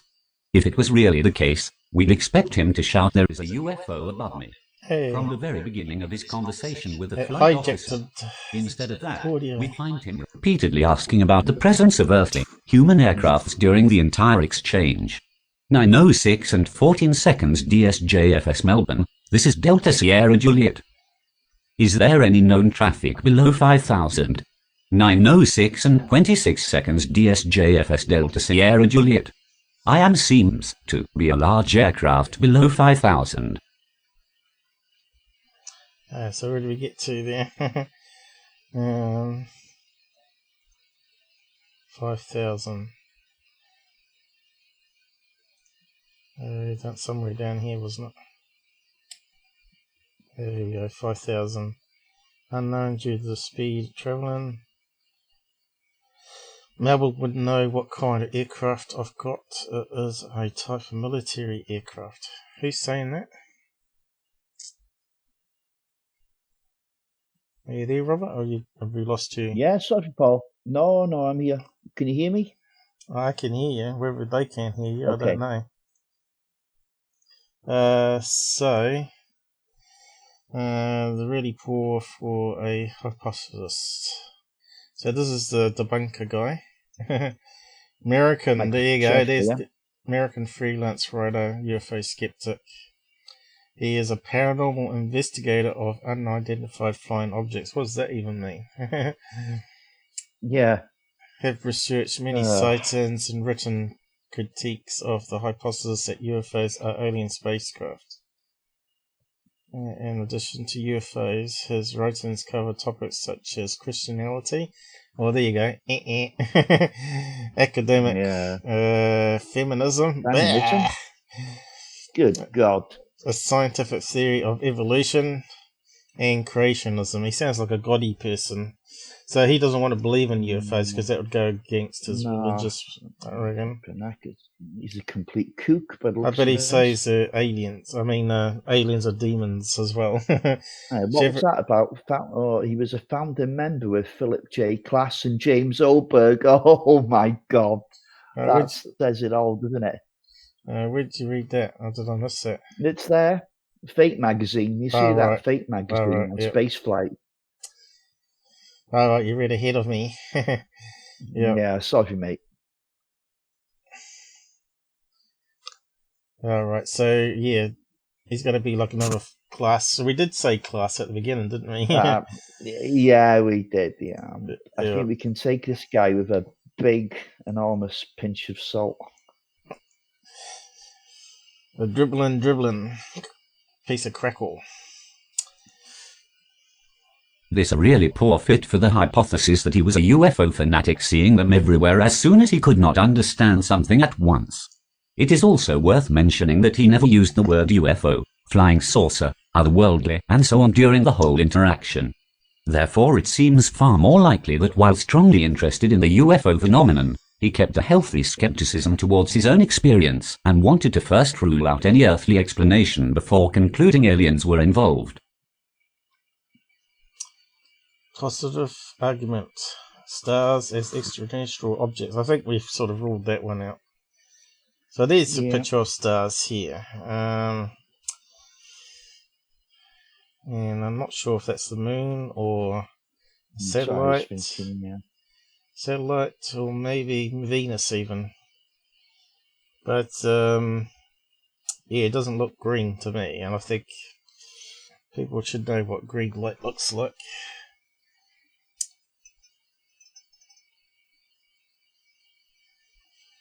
Okay, it's too easy to use computer models, I reckon.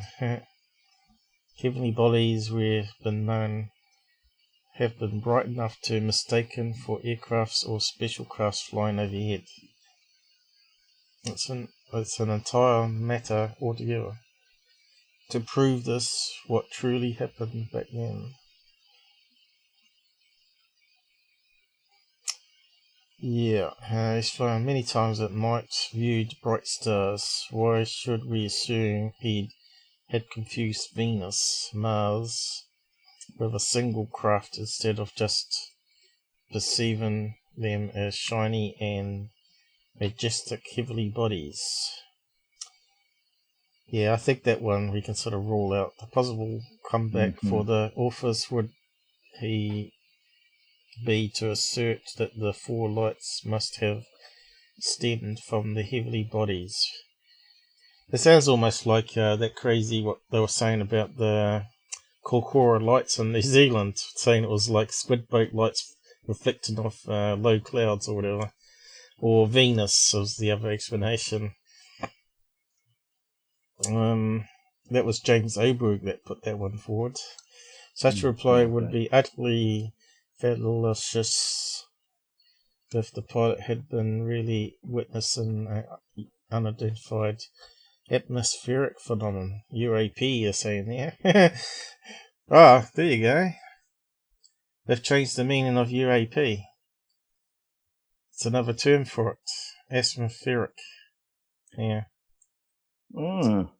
Okay. Now you might be able to Never heard throw that before. No, that's the first time I've heard that too. You could throw that out to John Greenwald, whatever his name is. As a teacher would have been focused on it. So maybe they were talking about this in those Tic Tac leaked reports. We may have it all wrong still. It is sick for bright, it seems to me, like landing lights. Far away, I've seen Venus, Mars, and Jupiter. What's more, the moon is half full. No, under such circumstances would he only mention the weird object he was seeing before his very eyes as it was happening. Yeah, so other plane landing lights far away is a possibility, but still, was it on radar? Unless it's a military black ops. But they didn't have stealth planes back in 78, did they? I don't think so, but it's possible. Didn't have what, Paul? Stealth planes in 78? Stealth in 78. I think they may well have been on the brink of... Yeah, I'm not sure. Not sure. Well, let's have a look. I know they got a lot of military blasters there for Americans to use. Stealth plane tested. What if it was tell us?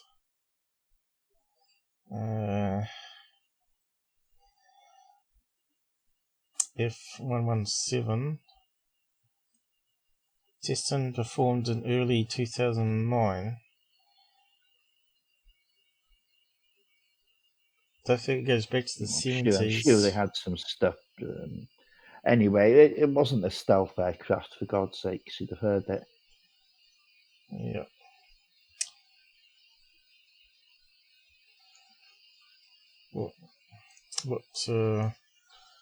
What black ops planes in the 70s? If anything, it sounds more like a blimp with lights on, you know? Which it could be. I remember I did a live stream on stealth blimps. And I'm pretty sure they would have been experimenting for a long time, where they were trying to put radar dishes underneath it and set it high up in the atmosphere. And also high-end cameras back then for spying. Call of Duty, that's a game. 70s. What was that one? Black Operations. We're after planes though. So we're not really getting anything there.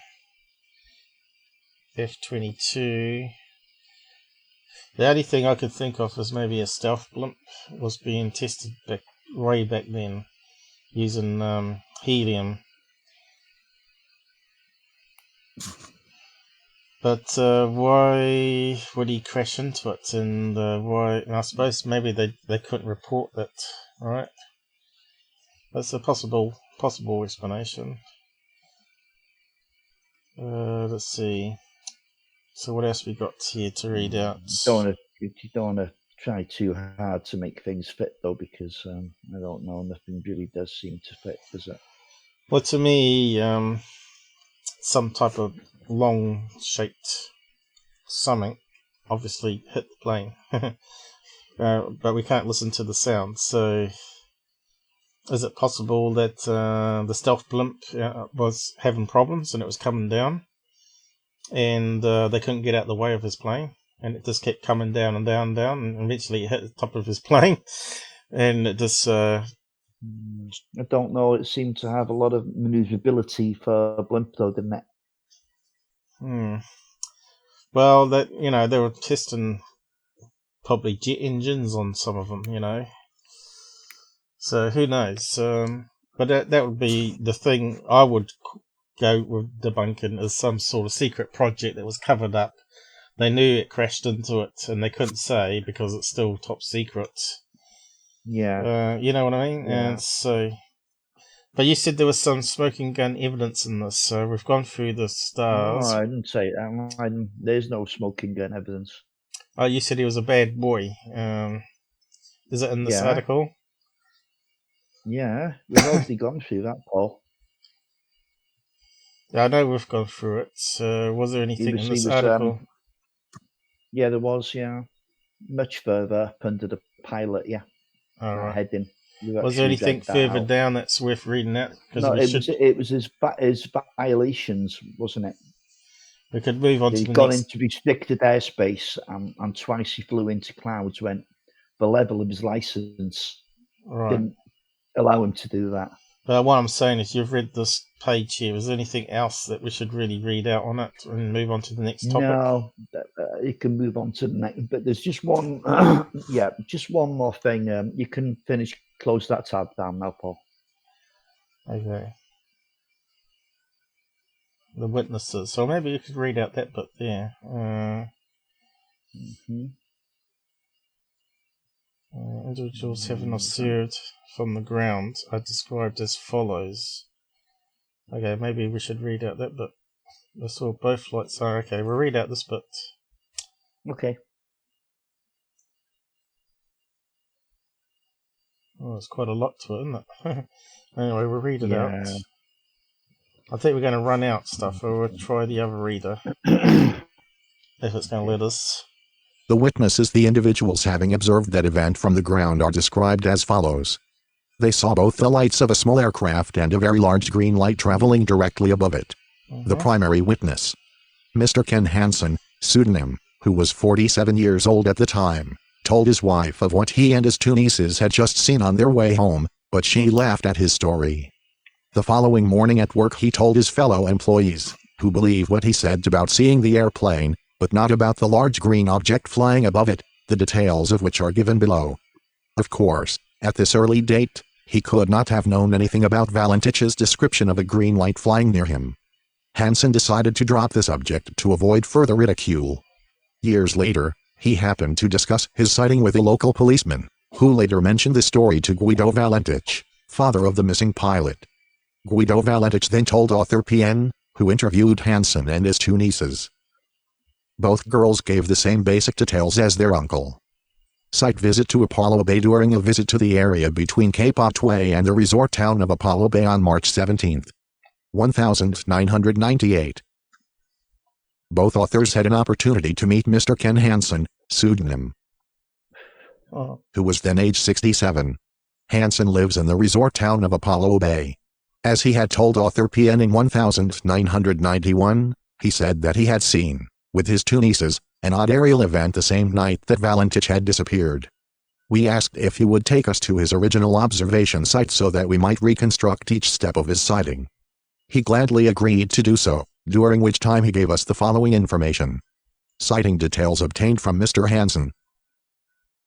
Mr. Hansen and his two nieces had been shooting rabbits on the late afternoon of October 21, 1978, in the hills about 2 kilometers west of Apollo Bay in the direction of Mariners Falls. He said that it was dusk, but he could not recall the exact time. They were in his four-wheel drive vehicle driving east on Barham Valley Road toward his home on the southern outskirts of the town. Figure 2 shows an enlarged-scale drawing of the road on which they were traveling when they sighted the lights in the sky. Hansen was driving, in the left front seat, and one niece, Tracy, was sitting in the right front seat. His other niece was in the back right seat. Tracy first sighted colored lights in the sky on their right side. The automobile was traveling about 30 miles per hour at the time in the left lane. Suddenly, she said, "What is that light in the sky?" Point of figure 2 shows their location at this time. Excuse me. Okay, so I've listened to the radio communication, has he? And he made me more skeptical. I can hear the laughter in his voice. Sounds Yeah, like... hold on. You've jumped, Paul. You've jumped now down from what the witness was saying to what individuals are saying on the post. Yeah, I know that. What they said is they definitely saw the plane lights, and they said there was a green light above the plane. So that was clear as there day. we go. Yeah. So there's definitely an object was following him. Whether it was a stealth blimp, we don't know. Or a UFO.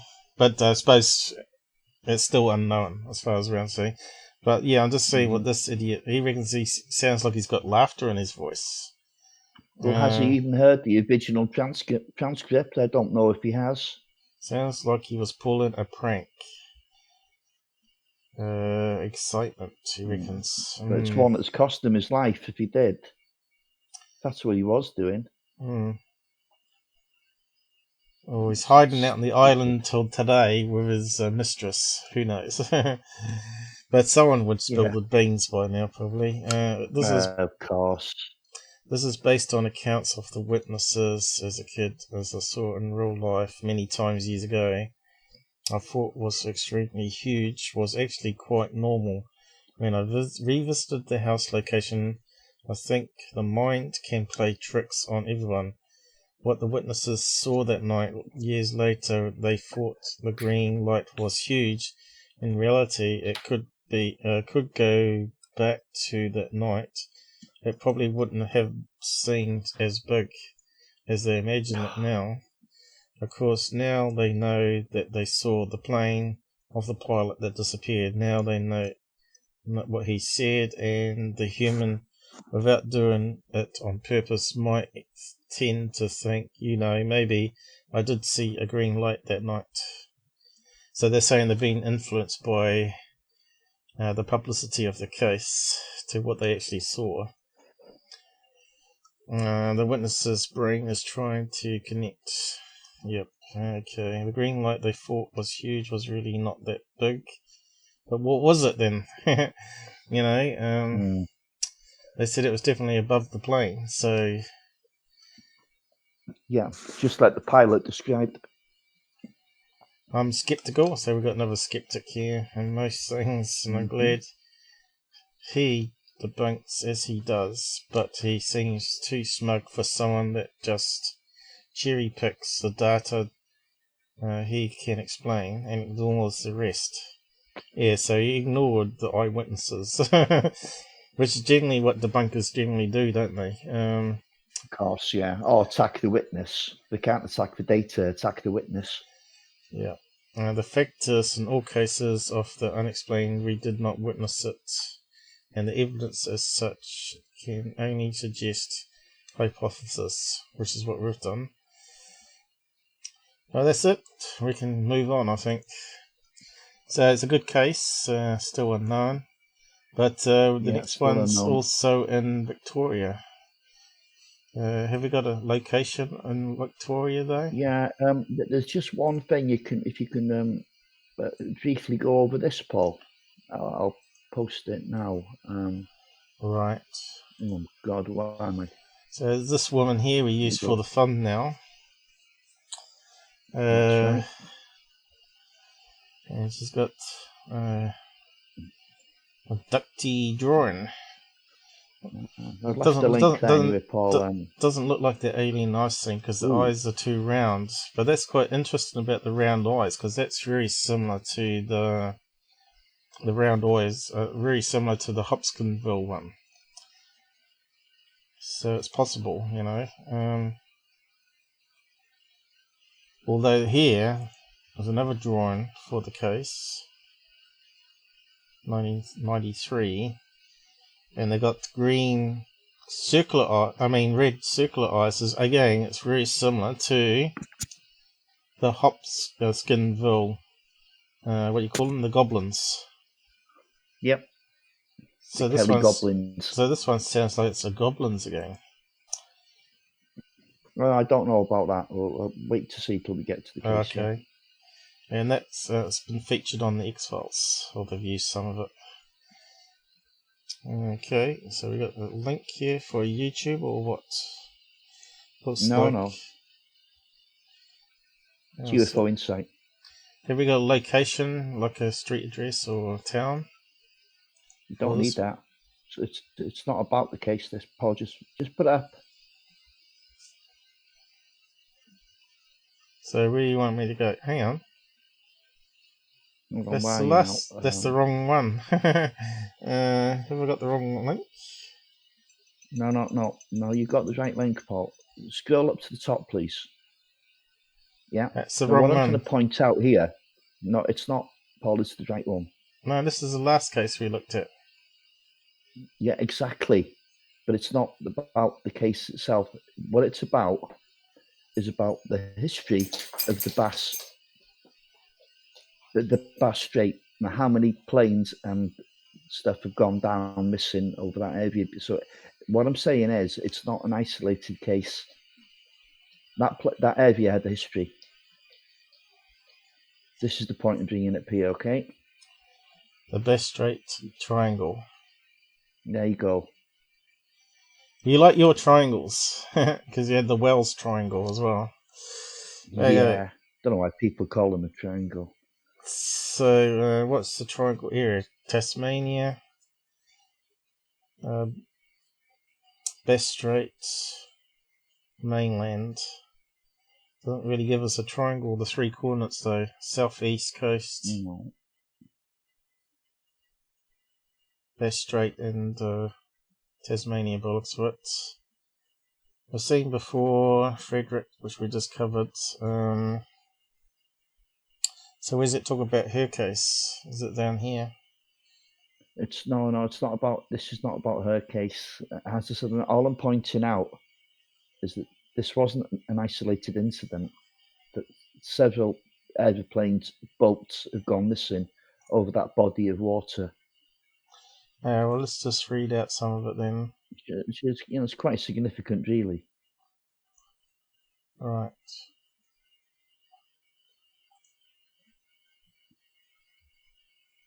A past of strange incidents, unsettling incidents in the Bass Strait stretch back to the late 1700s. In 1797, perhaps the first such incident was that of the salvage boat, Eliza, which disappeared while attempting to retrieve any survivors of the Sydney Cove wreck. Many missing ships would plague the 19th century. In 1858, perhaps one of the most well-known of such disappearances was that of the British ship, HMS UFO. While strange happenings have undoubtedly taken place in this region of the world for centuries, one of the first recorded connections to UFO sightings here happened in 1920, when the SS Amelia J. completely vanished in the Bass Strait. Strange lights had been noticed in the skies over the entrance to this stretch of water, and it is not hard to put the two things together. A full military search was conducted of the waters. However, in another twist, the search aircraft also vanished without a trace. In October 1935, after leaving Melbourne on its way to Tasmania over the Bass Strait, a private plane would suddenly go silent right before making its approach to land. 3 passengers and 2 pilots would vanish also. Searches on this occasion would reveal small pieces of wreckage, but it brought more questions than answers. Freak weather? Oh, no, it could be. Quite significant though, isn't Freak wave, maybe? Connection to UFO sightings. Yeah. But what UFO sightings were there though? 3 people went missing, did it say here? 2 pilots would vanish. And 2 pilots, yeah. 3 passengers, 2 pilots. 3. So read out the rest of it. Okay. Oh, it's got that super scroll. 3 of the plane's chairs were discovered. They were twisted in a bizarre fashion, as was a portion of the petrol tank. Most puzzling was the discovery of a small piece of the plane's floor. On it was a charred patch with evidence of localized fire that someone had tried to stamp out intensely. Nothing else of the plane or the passengers ever came to light. An incident that happened the year previously, however, received substantial media coverage.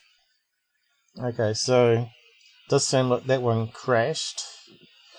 And they got a lot of sharks in Australia, South Australia. Yeah.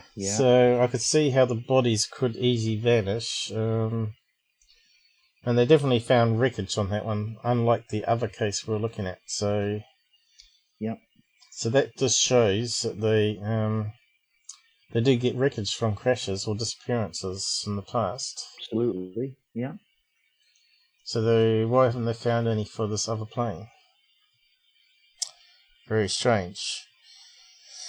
I suppose you could even say that big passenger one from, what is it, Malaysia flight? Malaysia, yeah. 180 or something? Yeah, you could something say like that, maybe even that's a mothership UFO picked it up. You know? Who knows? The mist. Let's have a read of this one here. Yeah, so there's one incident after another. Right. Well, let's see how much we can read out. There was a bit more to this one. Yeah.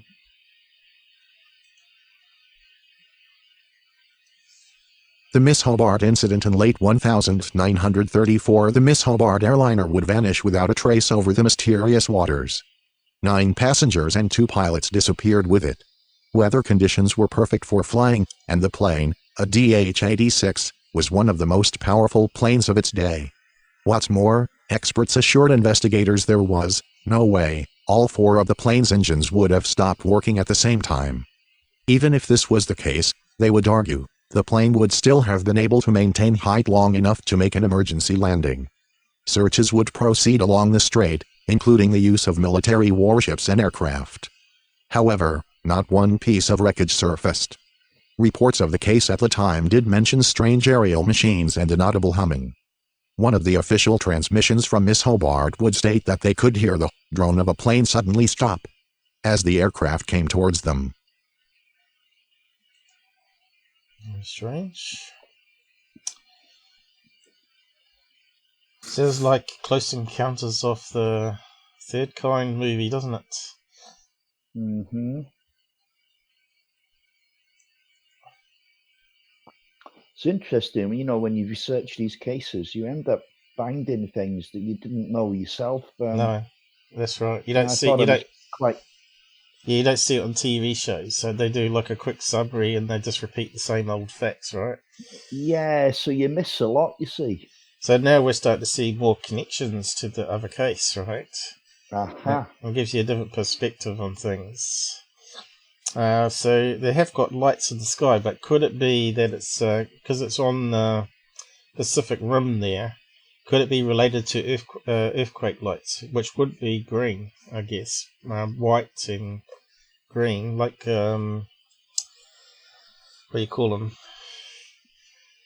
Ball lightning. I'm not sure how they would cause for disappearances though. No.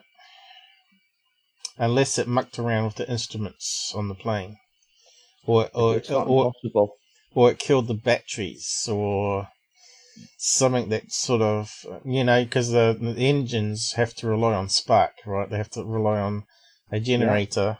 So if somehow a natural massive ball light, which is a bit like a ball lightning, can interfere with the energy for sparking, then the engine's going to cut out and crash. But anyway, you know me, I'm always throwing the thing in the spanner of the idea. Well, But there's no way we can rule out any kind of natural phenomena. It could well be that. It could be just something that science doesn't understand as yet. or it could be even interdimensional, where it opens up a portal. Yeah, that's another one. And somehow they get sort of stuck between 2 dimensions, fly into a hole and then it closes. And then, let's got something at the door there. Yeah, okay, 2 secs. I think your camera is locked up anyway, going. You haven't got that cable yet. Oh, you have, but you haven't got it on, have you? So you can't try it out. This last transmission was sent around the same time the airliner is thought to have met its unfortunate end. Coincidentally or not, The Miss Hobart incident would happen almost 44 years to the day before the Fred Valentich case, and under the exact same weather conditions. Furthermore, the detail about the plane engine suddenly stopping was one shared by Jason Manifold, the son of Roy Manifold, who snapped the picture on the evening of the Valentich incident. He would state later to researchers that while his father had gone inside after taking the photograph, he could hear the sound of a plane, although he couldn't see it. Then, instead of gradually getting lower, it suddenly cut out. The engine noise just ended like a radio being turned off. So that's where my theory comes in, that it could be something natural that we haven't seen before related to earthquake fault lines, and somehow it disrupts the electronics of the plane, cuts out the engines. But we'd expect more problems nowadays, but maybe it only happens at certain altitudes. Back in those days, what year was that one? 34. They wouldn't be flying that high. That would be, let's see, that would be about 5,000 feet. A D-88 was one of the most powerful planes at the day. So let's see. Let's find out some information on the plane make here. How high it could fly. Specs. There's probably going to be a lot of those, I suppose. I know. Gypsy 6 engines. Whoa. Capacity 2 pilots, 10 passengers. 166 miles per hour. So that's what we want to have a look at, I guess. That link there, it's got cut off. We want to know how high it goes. Oh, there it goes. Looks something that Howard Hughes would have. So it's a double wing. So that means you'd have to lose at least 2 wings to fall out the sky. If you lost one of the wings, like that one here, has still had that bit there, you should still be able to keep flying. Strange looking thing. Have we got to run down the specs on it here? Here we go. Nothing about height though, is it? Let's see, survivors. No survivor planes today.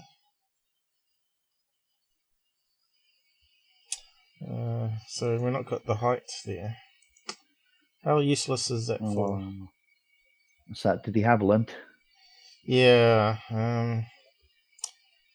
maximum flight thing. Because we're seeing a pattern here that we don't have planes disappear today because they're flying at 38,000 feet, right? But back in these days, in the small planes flying at 5,000 feet, I think this one here would be about 5,000 feet too. I'm just seeing if there's a connection to the altitude with things disappearing. So anything below 5,000, anything at 5,000 feet and below is in that range of ships and planes disappearing, right? So we've got to say max altitude maybe. But if I can type it. There we go, if you got it right this time. Here we go. Oh, okay. Highest certified altitude of airliner was Concorde, 60,000 feet. Oh, I didn't know that.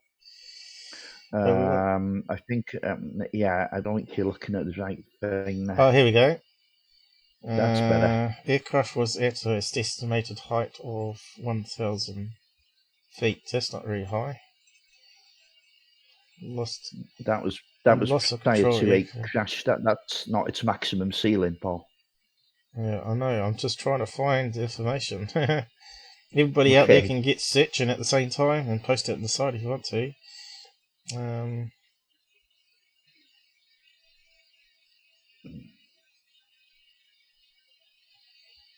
I don't think it would be more than 5,000 feet myself. Not with the top cruising, not with the cruising speed of 140 odd mile an hour. No, it wouldn't have been. Prop planes have a certain level they can go to, right? It's not as high as jets. There it is again.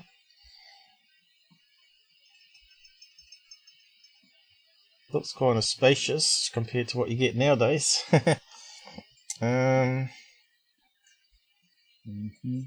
Still can't find the altitude though. What was it again? Oh God.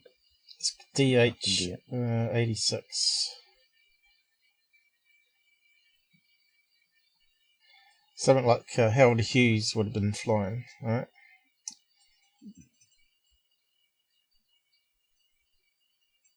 Okay. There's a lot of information here. Here we go. What do we got here?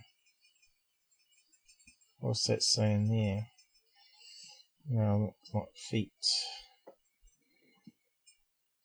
It's annoying when you can't just pin the information, right?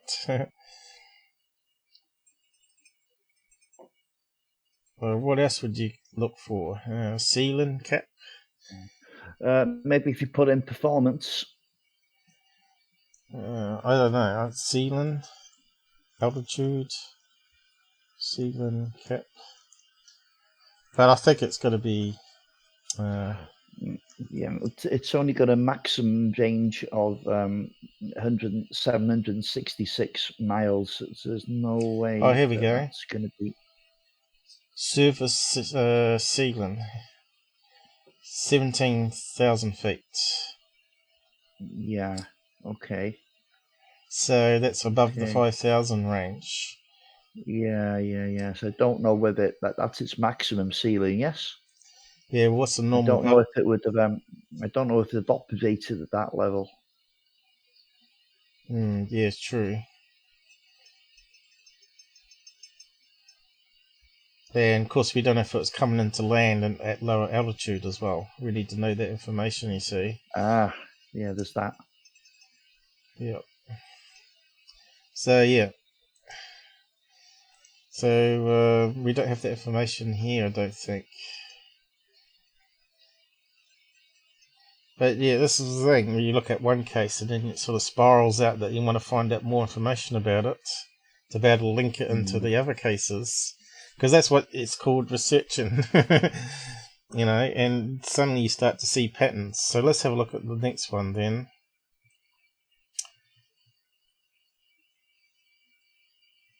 Maybe we should move on to Kelly, is it? Yeah, Kelly Cahill. Here we go. Oh, well, that'll but do. You know, people can have a look at this link in a bit more detail if they want at a later time. That's very true. Naturally occurring phenomena? Might this suggest some kind of naturally occurring phenomena created by specific seasonal or gravitational conditions? That's what I was saying. Or, if we assume these bizarre encounters are UFO-related, might these naturally occurring conditions be utilized by space travelers as a portal or wormhole to get from their part of the space and time to ours? Whatever the answer to those questions might be, the sightings would continue. And some were most definitely UFO sightings, not least of which is the Westall incident. On 6th of April, 1966, one of the most detailed UFO encounters would unfold in front of numerous witnesses. And its location, while taking place on the Australian mainland, is right on the coast alongside the Bass Strait. What's more, this encounter would also take place in broad daylight of mid-morning, around 11 a.m., just like many of the aforementioned disappearances above. Most of the witnesses were school students and teachers at the Westall High School. Out of the glorious blue sky, a huge, gray disc-shaped craft came into view. It passed overhead, with many of the students now chasing it from the ground, understandably fascinated by the spectacle. It would disappear momentarily behind the trees but then come back into view before soaring into the sky at speed and vanishing altogether. There would be over 200 witnesses on record, some of whom also made claims of 5 the strange crafts giving chase to the grey disc. The incident remains one of Australia's most... Just read out this bit here.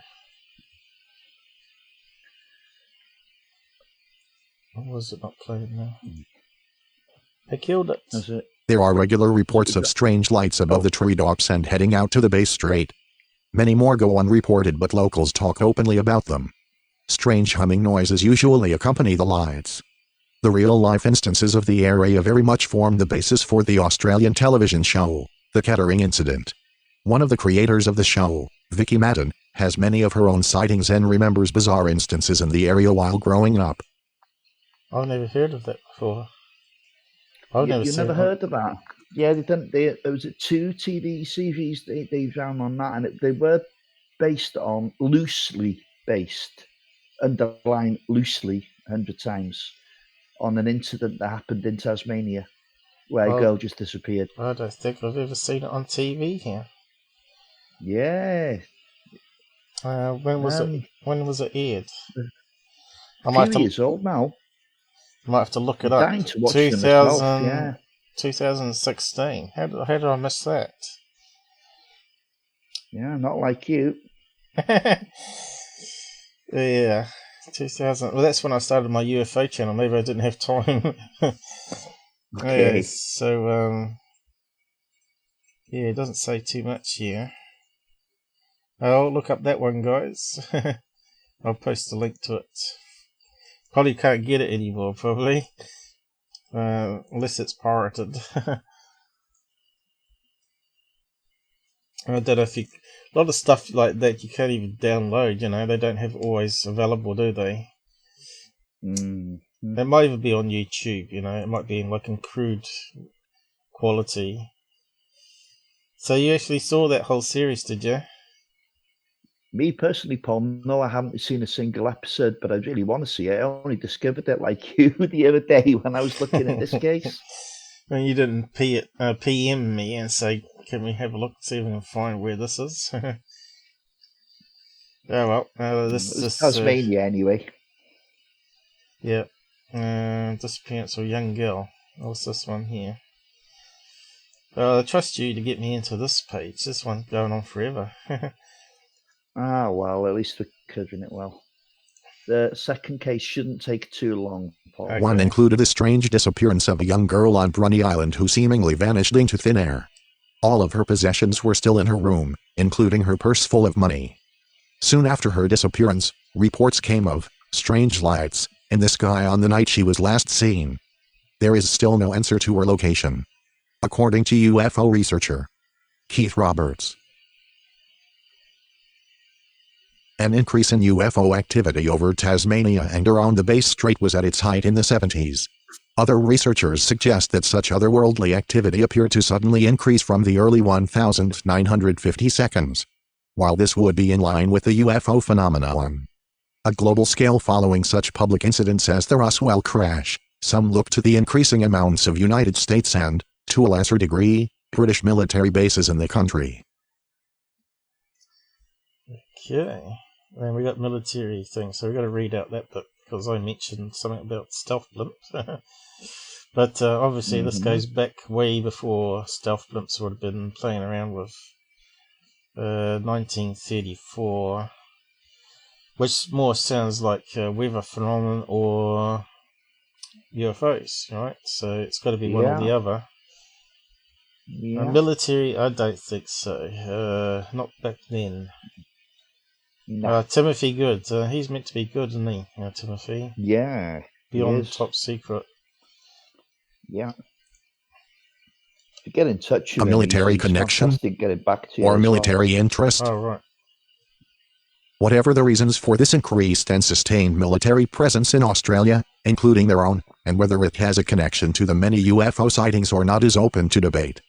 However, there are certainly numerous accounts from military personnel, and perhaps more importantly, over military installations. In the book, Beyond Top Secret, Timothy Good relayed several of these accounts stretching back to the final years of the Second World War. For example, in the summer of 1942, a RAF pilot, while responding to reports from local fishermen of strange lights over the Bass Strait, suddenly, out of the clouds a huge craft, a glistening bronze color, was in sight. It would travel alongside the plane, its shiny surface reflecting the late evening sun, before it vanished at an amazing speed. Yeah, that sounded like natural phenomenon there. Could be. I don't know. Something vanished at incredible speed. Zooms off. Yeah. I don't know. I couldn't see like a ball light then. Or maybe a cigar light then. Ball, you know. I'm very skeptical about ball lightning. Because natural ball lightning forms a sphere, but they're talking about in all these cases they're talking about cigar-shaped type objects. So which is blimp shape, you know. But in here, I know they did have blimps back in 1940s, but it doesn't fit what they're saying here. You see, with it zooming off.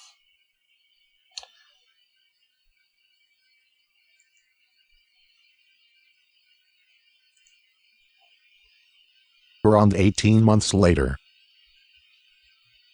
In February 1944, a Beaufort bomber was flying over the strait when a huge, dark shadow, with a bright light or even a flame at the end of it, would fly a mere 100 feet away from the bomber for almost 20 minutes. It then disappeared in a flash. Perhaps most chilling is the fact that despite no enemy aircraft ever having entered the Bass Strait throughout the entirety of the Second World War, 17 aircraft vanished and never recovered during this time. Is the military, the United States or otherwise, if only in part, responsible for this increase in sightings? Or might it be the increase in sightings that has kept these military outposts where they are? As is often the case in UFO circles, perhaps the answer will be a combination of both of these points. I think you got someone at the door, haven't you? No, I just knocked something over, Paul. All right. Yeah. I thought it was a knock. So,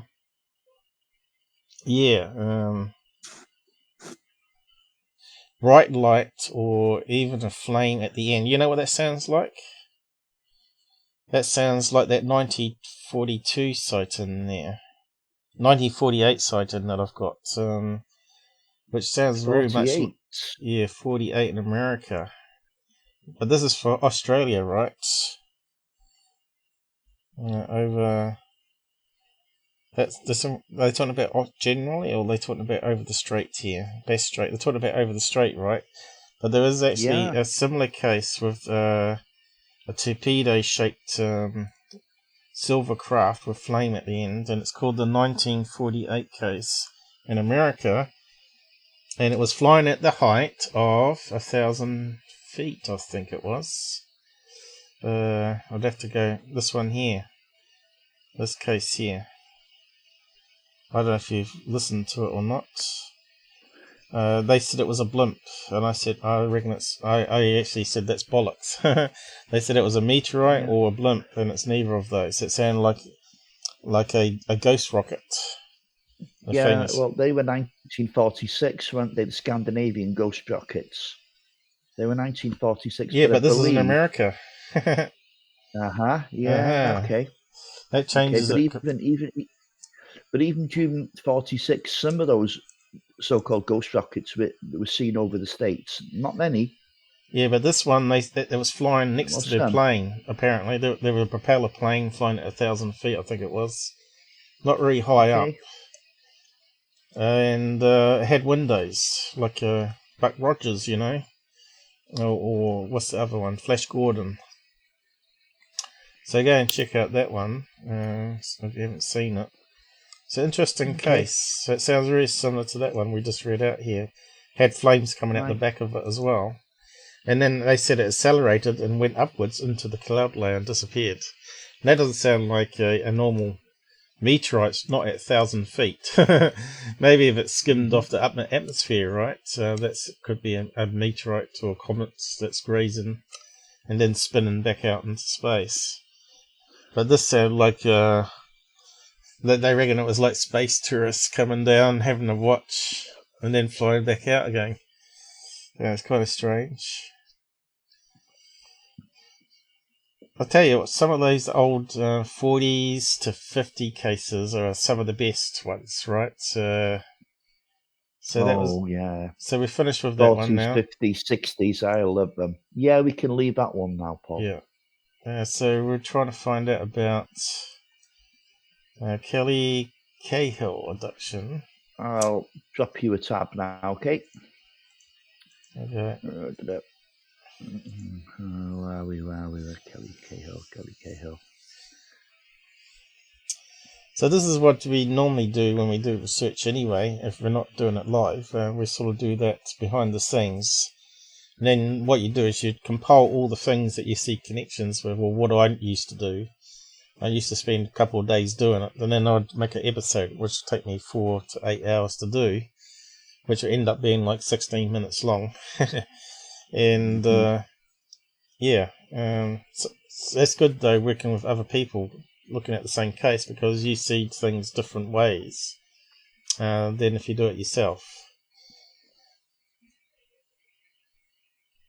So there are a few links on this one, UFO casebook. I'll just open up that one anyway. Oh, you've actually posted the same one. Have no way. Yeah, Okay. I just picked it out, the search results. That's definitely the same one, isn't it? UFO casebook. Is that the one you're expecting? So we want to read out this one, don't we? Yeah. So let's read it out, and whereabouts is she anyway? It's not too long, this. No, we probably should be wrapping up soon anyway. It's 2 hours and a half. Exactly, yeah. You're probably Leicester, records from town of Leicester, England. It's not England. Don't worry. It's not England, no. No. But they do have a lot of immigrants. Well, Australia's basically made up of all immigrants from UK and whatnot anyway. Mm-hmm. The foothills near Bass Strait, Victoria, so we want to go there. The Dandenong foothills. Linked to the sighting of one of the most humanoid creatures. Okay, we'll just put that in there. Search thing, see if we can get a location. Just to the recap now, Victoria is very close to where Valentich was. So she's talking about being abducted though, and that's right. And all these other occurrences. We'll just see if we can. Disappearances. There we go. It's found something. Is that the right place? It looks like it might be. Yeah, it is. Belgrave. Is that the one? Yeah, it's Victoria. Look. So Melbourne. Yes, there we go. Yep, and you're right. It's the airport that he took off from is around about here. Mm-hmm. And Bass Strait's down here, I suppose. Bass Strait, there you go. So, yeah. I'll just get an overhead. Is that right? Zoom down. When it catches up. There we go. Belgrave. It's quite a populated area there. Today that is. I'm not sure what it would have been in 1993. Probably been pretty much the same, I'd say. So let's read out this then.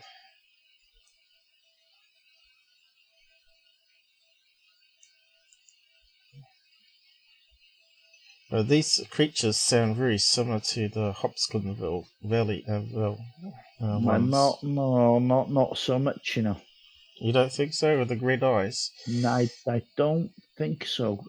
Anyway, we'll find out. I think it was red eyes, Paul. Red round eyes was the Hopkinsville one, and Hella one. Okay. I'll see if I bring up some pictures. In August 1993, 27-year-old Kelly Cahill, her husband and 3 children were driving home after a visit to a friend's house. Their routine journey would soon become a harrowing trip into an unknown world of strange beings that occupied space but were void of color as we know it. The Dandenong foothills, near Belgrave, Victoria, Australia, would have its location forever linked to the sighting of one of the most unusual humanoid creatures in ufology archives. Records from the town of Leicester, England in the year of 1928 give an account of another being without color. The Cahill family would witness either more of the same or very similar beings in the wee morning hours of August 8th. After midnight, the Cahills were on their journey home when they first noticed the lights of a rounded craft with windows around it. It silently hovered above the road. Different colored lights were clearly visible on the bottom of the object. The UFO was so close to the ground that Kelly thought she could see people through the window openings. As she began screaming to her husband what she was seeing, the craft zoomed off to their left, disappearing as quickly as it had made itself known. Continuing their drive home with a renewed interest in the sky, they suddenly came upon a light. A light so bright they were practically blinded. Shading her eyes from the intense light with her hands over her eyes. So, over the eyes.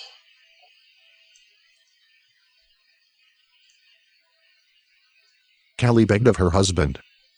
"What are you going to do?" Her husband, now frightened to death by the glowing presence before them, replied, "I am going to keep on driving."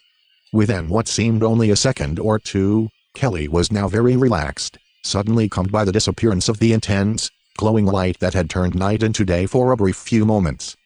The first words out of Kelly's mouth were, "What happened? Did I black out?" Her husband said nothing, as he had no answer to give his wife. He cautiously drove his family home.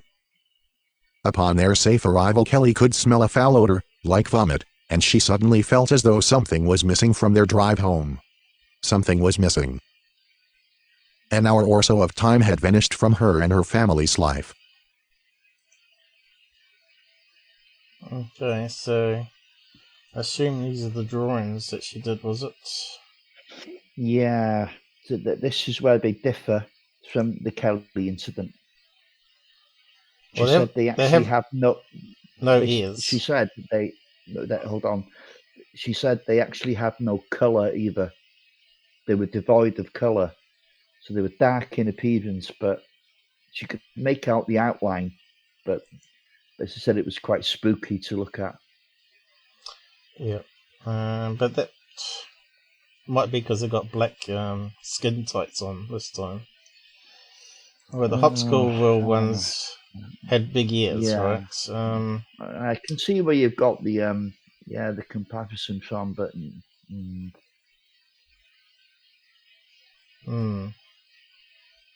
I don't know. Could be related, you know. Because when you got the head drawings here. Yeah. But they got no ears, but it doesn't mean that all the creatures have ears, right? You got also the Mothman with the glowing round red eyes. So that looks like her page here, is it? Oh no, someone's posting it around. Yep. So these are 3 different sketches done by different people. Yeah, it's amazing how different they are, though. But they're not too far apart when you think you know everyone's done that independently. I think that's a fairly good match there. Yeah, these ones are more not round, but maybe it's because of the kids. Sunken. The kids haven't drawn it very well, maybe. Exactly, yeah. So what's the rest of it say here?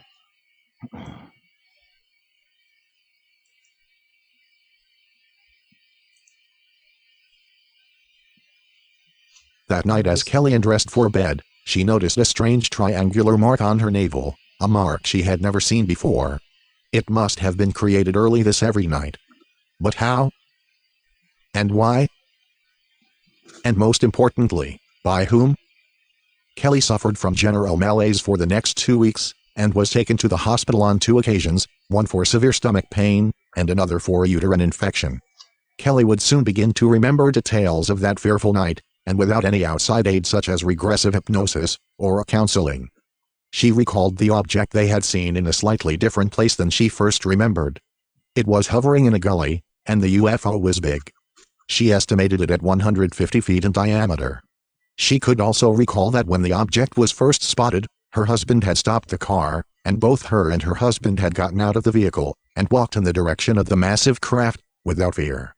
It was as if they were being subconsciously drawn to the enigmatic, otherworldly creation.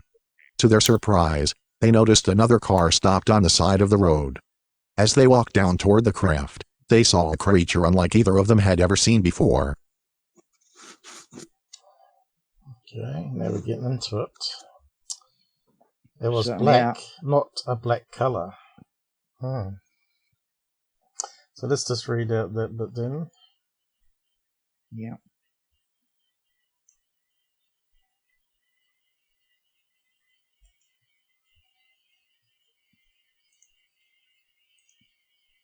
It was black, not a black color but black as if all matter was removed where its presence was. Kelly would later describe it as not having a soul. Kelly's words for the alien were void of color, yet its shape was clearly discernible. The black alien entity was taller than an average man, about 7 feet tall, according to Kelly, and its eyes were large like a fly's, glowing red. After being mesmerized by the sight of the being, she saw more of them. Heaps of them, is how Kelly described them as she stared into the open field. The aliens were out there in the field, beneath the immense flying craft. The beings seemed to congregate in small groups, and one group glided toward Kelly and her husband, covering 100 yards in a mere few seconds. Another group was approaching the other car which sat motionless near the hovering craft. Kelly had a sense that the creatures were evil. She clung to her husband, fighting the feeling of blacking out. Her great fear and dread would cause her to scream at the alien-looking entities to leave them alone. She remembered going unconscious, and then she was back in their car. As strange as this encounter seems, it was not without corroboration. The occupants in the other car would come forward and tell almost an exact story, a story of abduction, mind control, and embarrassing procedures. Kelly recalled through dreams the black alien stooping over her helpless, nude body like he was kissing her navel. From all indications of the descriptions of the aliens, they were intruding into our dimension, taking space in our universe, yet without solid form, though shapes, heads, eyes, and arms could be distinguished. Could these strange and eerie beings simply slip from a parallel existence into ours?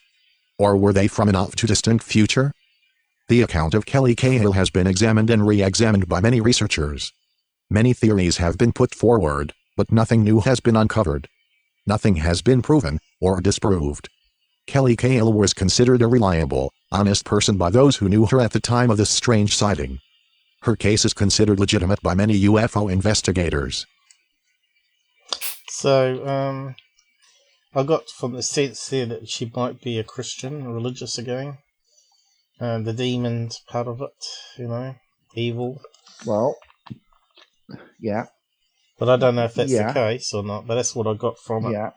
And that that black of the clothes, which is very similar to, again, bring up Mojo's video, right? Where you can see they had black skin tights on, and it didn't actually look like it was their skin or anything, and it was void of colour. It was like material that absorbs light, so it actually is void of light, if you know what I mean, rather than it emitting black light or a shade of black colour from the clothes, which is very similar to what I saw in that video when I analysed it. Yeah. So, I can't really debunk Mojo's thing because it fits a lot of what the stuff here is coming through.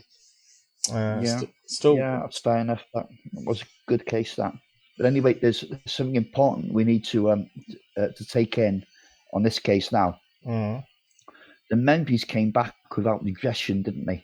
Now, I don't trust hypnosis and regression because it can produce false memories, but not in her case. They came back naturally. There was trace evidence where this disc, saucer, whatever it was, landed, and there was also independent witnesses to the case. That's a rare beast, that. Mm. So it looks like this is another one. Finding UFOs is probably taking it from a TV show. Do we risk playing that one? No, don't play that one, Paul, because you got something better. Yeah, I've got something better. Yeah. Better. This is. I think maybe we do have to chance playing a bit of this at least. Yeah, I'm probably going to have to slip off to the toilet actually, but I can play it. Yeah. Okay. Well, yeah, you play that while you go to the toilet. Right. I've left the link there for you. And this is where it goes wrong.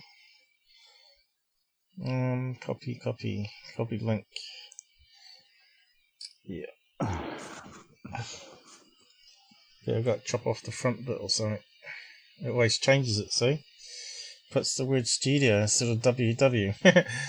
How That's sneaky still is that? happening, is it? Yeah, it's so sneaky what they're doing. Okay, I have to get it queued up properly and speed it up or slow it down or whatever. It looks like it's going to be from an old TV show, is it?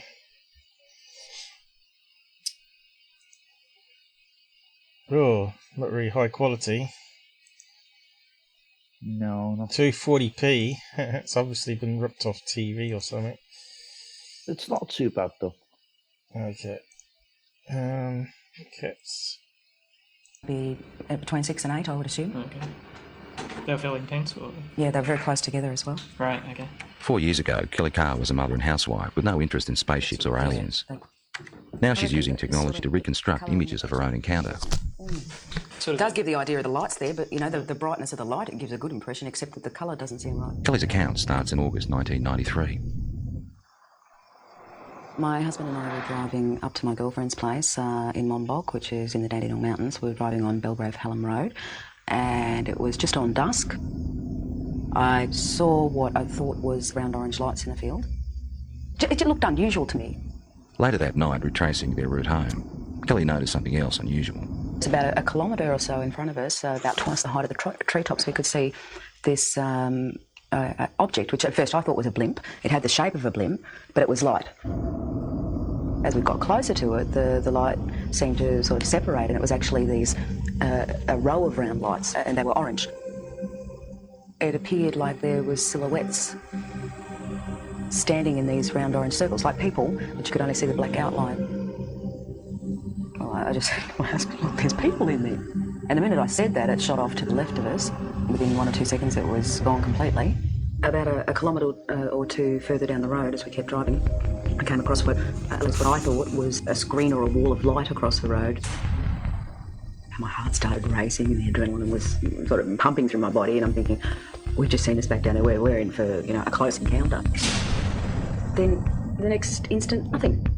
We seem to have actually covered a fair distance that I don't even remember covering. It might have been possibly close to a kilometre, but I don't remember actually travelling.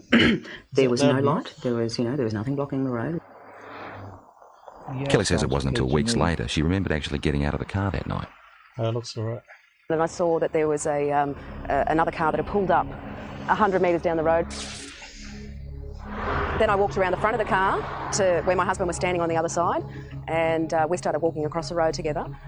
As we were walking across the road, I looked down and I saw that the other people were getting out the car and starting to walk as well, so I was quite happy that there was other people there who were seeing the same thing that we were. And we walked up along here to where the fence is. Right out in front of us is this huge craft. I was totally awestruck. You know, it was science fiction coming to life. There wasn't any fear then. It was just all total awe. We stood here, I guess side by side, my husband and I, for about 30 to 45 seconds. Then this tall dark being just appeared in front of the craft, and he was followed by about another 7 or 8 that appeared straight behind him. I felt this energy go through me. It's like nothing I've ever experienced before in my life. It was like some sort of low... So that sounds more like tall greys here, wearing black sort of light absorbing clothing, to me anyway. Level frequency that came in waves, Yeah, but it was so dense that I could actually physically feel it going through my body. No. And that feeling absolutely terrified me. It was like, I can't even explain the horror that I felt just feeling this. And I began screaming. The minute I did, the eyes on these things lit up and they came charging across the field. Halfway across, they split up into 2 groups. Some headed off down there and the rest came directly towards us. I felt this blow to my stomach, and the next thing you know, I'm back here somewhere on the grass. It literally lifted me off of my feet. And I thought I was going to die. I thought if I don't get up now, I'm going to pass out and I'm going to die. I'm not going to come back. So you can watch her body language here. She's looking also to the left when she's doing memory recall from audio and also... Yeah. So we'll just watch her. Back to consciousness, you know, so I pulled myself up into a sitting position, and when I sat up, I couldn't see anything, and it was like there was just black in front of my eyes. I want you to try stretching it down a little bit as well. Kelly's not the only one who saw these images that night. For the first time ever, independent witnesses have given the same account of a close encounter. Even though Kelly has never met Jane, Glenda and Bill from the other cars she saw, she has seen the sketches they drew for UFO researchers. They've drawn the same circles of light around the top of the craft with these blue lines coming down, ending in a semi-circle on the ground. They've actually also drawn a tripod underneath, which was something I didn't see that night.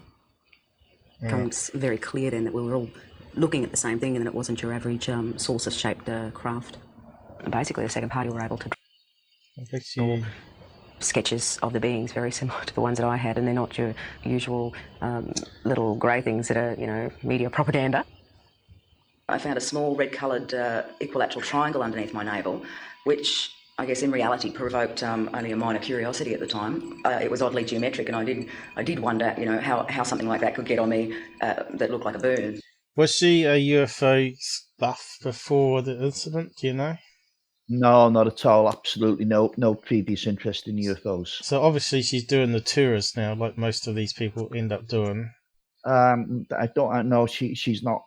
She done them for just a short time afterwards. That's all. She's not doing them anymore. Not to my knowledge, anyway. I also done my best to try and dig up, you know, some dirt on her. To be honest, that's because you have to do that. Yeah.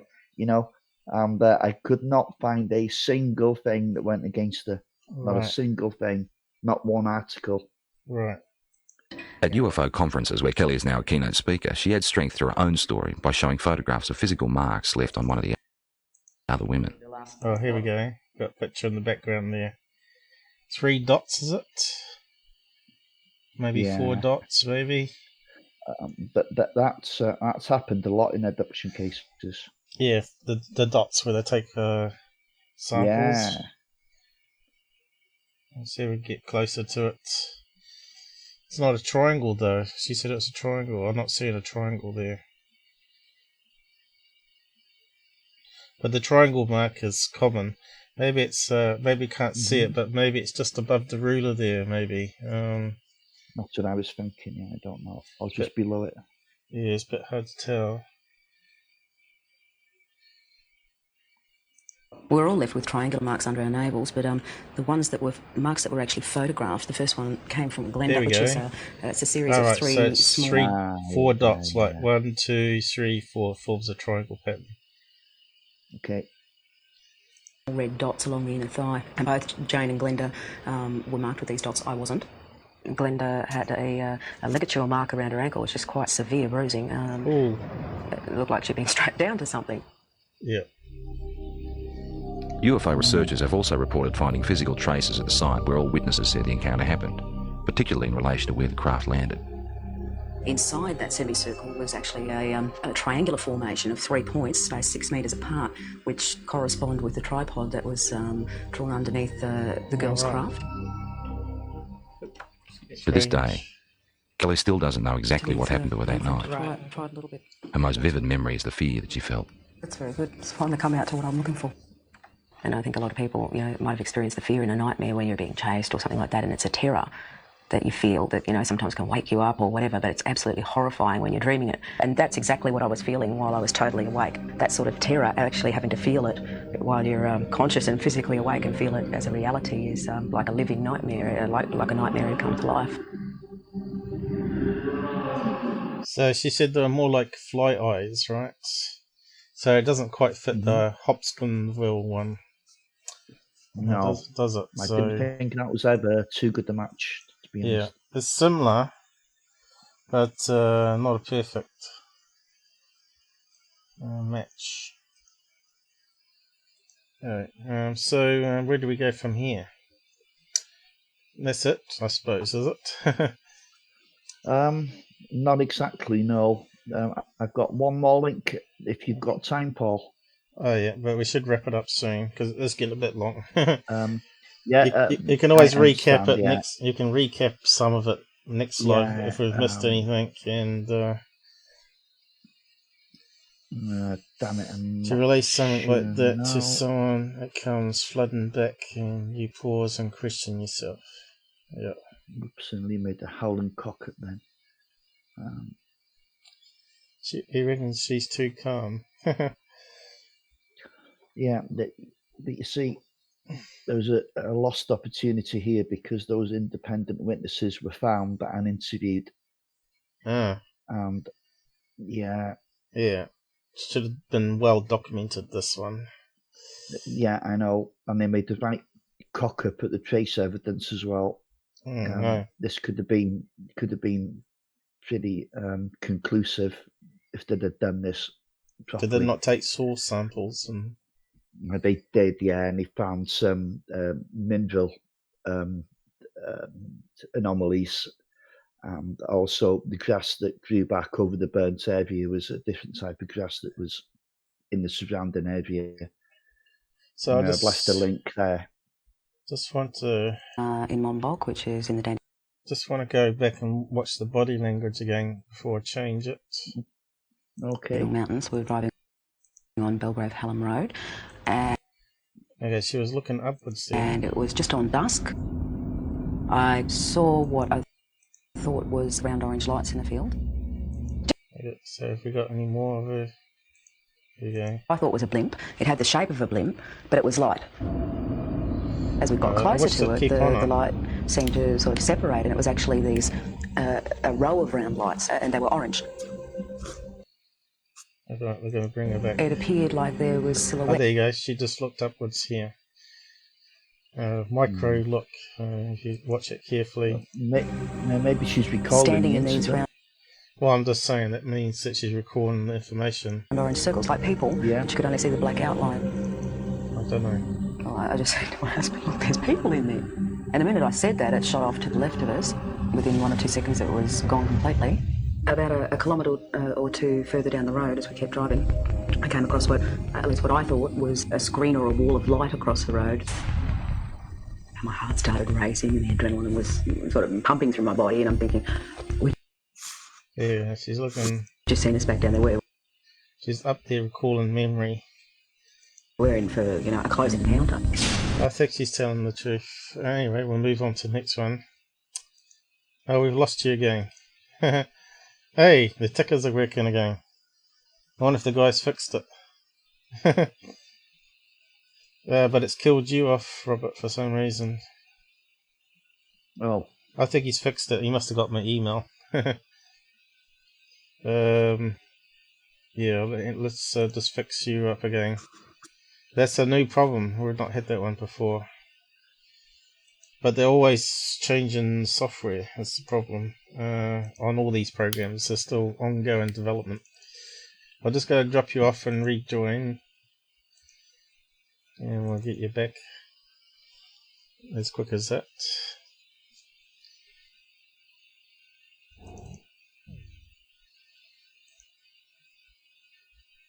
I don't think it's as bad.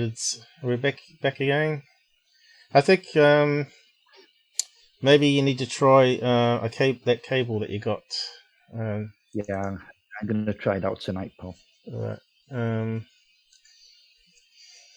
But yes, I think the audio has been pretty much okay. I think you went robotic sometimes, but I think you get it on all programs, really, don't you? Especially with my bandwidth taking a hammering at the moment with the stream. But yeah, it's looking good. I'm quite enjoying this tonight. So these cases are good ones. It's good to have some Australian ones close by. Yeah, and some correlation between the two incidents as well, I suppose.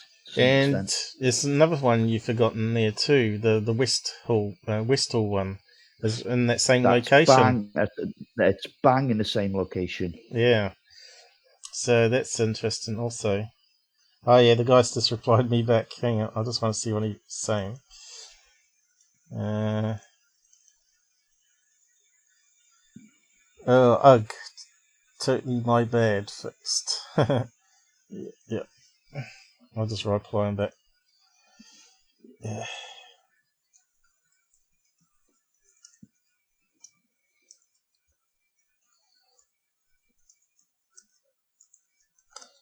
Wait for a stream. You can't see me typing an email to him. But this is why it's good to get people's email addresses that run all these things so you can contact them when there's a problem. Although it took them, how long? 2 hours to respond? 2.5 hours to respond to me. That's not bad. Well, it's better than Google, I suppose. Yeah. In other places like Facebook and all that, where you get a cut and copy response rather than a real human replying to you. But yes, that's good. We're back going again. So you've got to paste a link here.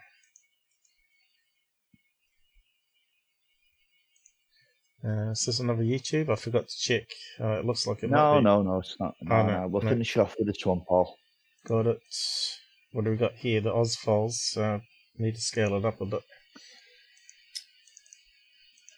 We've got 3 people constantly watching. I don't know who the 3 are, though. Probably you and Renee and Dale, probably, is it?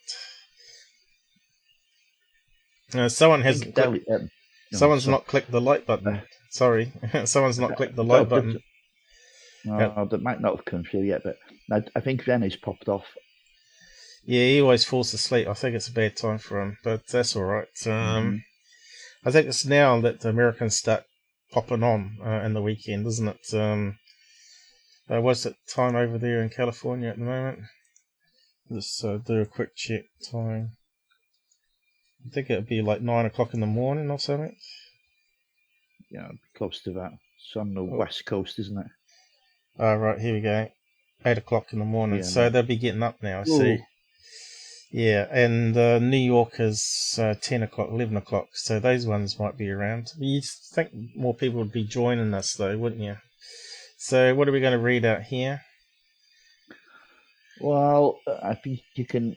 Yeah. Okay, I'm not really sure there. As you're scrolling down, let me have a look. What was the last bit that you're going to talk about on this last link you said? Okay, if you can scroll down to just below those two pictures they've got there, Paul. That's what I was looking at. That there we go. If you can take it from there, go for a bit of that. We'll give it a try.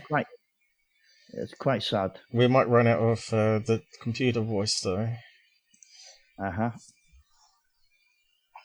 Ultimately, Kelly Cahill was the only witness to what may have been a multiple-witnessed abduction milieu who emerged into the public eye. The case showed great promise, suggesting that on 8th of August, 1993 at a location known as Umamaran Creek, Belgrave, in the Dandenong region near Melbourne, Victoria, 3 apparently independent groups of people may have witnessed a UFO at very close quarters, encountering strange entities and experiencing abduction-like episodes with apparent physical effects on witnesses and the apparent UFO close encounter site-ground traces, which appeared to include a magnetic anomaly, unusual soil chemical profiles, and possible surface damage. In all, it seemed 6 people were involved: Kelly and her husband, Andrew, Car 1, Jill, or Glenda depending on which account you read, Jane and her husband Bill, Car 2. Kelly apparently observed this car, but was only aware of 2 people, and a single male, Car 3. In attempting to deal with the unraveling nightmare, Kelly tried to contact universities and aviation authorities, albeit with unsatisfactory results. The aviation authority gave her 2 UFO contact numbers, one in Victoria and mine in Sydney, New South Wales, as part of the UFO Investigation Centre, UFOIC. Kelly was very dissatisfied with her attempts to receive assistance from the Victorian group, which seemed keen to only get details of her experience into their publication, and then dwelling on how extensive their files were and criticizing other researchers. She then contacted me on October 4th, 1993, seeking assistance and understanding a bizarre experience she had near the outer Melbourne suburban housing estate of Narwarren North, in the foothills of the Dandenongs, Victoria, between Belgrave and Fountain Gate, during the early hours of August 8, 1993. Okay, so we've got down the bottom somewhere. I was just trying to find where we were at, but I couldn't see. See where it was reading to. Oh, it goes on a bit. Yeah, it does, but we don't need to do it all, Paul. Oh, we can stop it. The importance of this event lies in the fact that when Kelly contacted me, she mentioned that apart from her husband with her in their car, she was aware of another car further downhill from their position which contained at least 2 people, a man and a woman. She paid little heed to them at the time as she and her husband's attention was taken up by a massive UFO that had landed in the field opposite them. Because Kelly lived in Victoria and my preliminary assessment was that her experience warranted serious investigation from investigators and researchers closer to the locality than I was. I passed details of Kelly's experience on to John O'Chettle of Phenomena Research Australia, PRA, and recommended Kelly contact him. PRA appeared to have conducted a detailed investigation of the incident which developed from a complex UFO close encounter, entity encounter and missing time milieu, to an incident that also involved other people unknown to Kelly and her husband. By November 17, 1993, PRA's investigation managed to locate the man and woman apparently seen by Kelly that night. The couple were also accompanied by a girlfriend that night, and this separate group were apparently able to take John O'Chettle back to the encounter site, to a spot consistent with Kelly's location of them. The group's drawings of the UFO and entities also closely coincide with those of Kelly. It is extremely significant that this independent confirmation of a close encounter of the third kind, CE3, and missing time milieu has occurred as it possibly represents a first, in that 2 groups of people unknown to each other have witnessed the same UFO encounter, entities and also experienced missing time, and each group has been available to competent and serious investigators and researchers. Perhaps for the first time independent witnesses have been able to provide information that enabled cross-checking and correlations to reveal a striking degree of similar information, therefore possibly offering a compelling case for the reality of the strange events described. The ontological status of the events is further strengthened by the reported discovery of a range of apparently related physical traces, including ground traces, a magnetic anomaly and effects on some of the witnesses. Okay. So it did read out all Yeah. that. Yeah, so just to recap what happened there. Case was passed on to Phenomena Research Australia. They got in contact with the independent witnesses, found them, took all the details, and then buried them. Didn't share them with anyone. Doesn't it sound a Because bit they like want it. MUFON? Oh, yes. Doesn't it just? We've heard the same thing with MUFON keeping the best stuff from themselves so they can present it at conferences. Yeah, absolutely. But they didn't even do that. Yeah. And You know plus, what I mean? also I was talking about... It's lost now.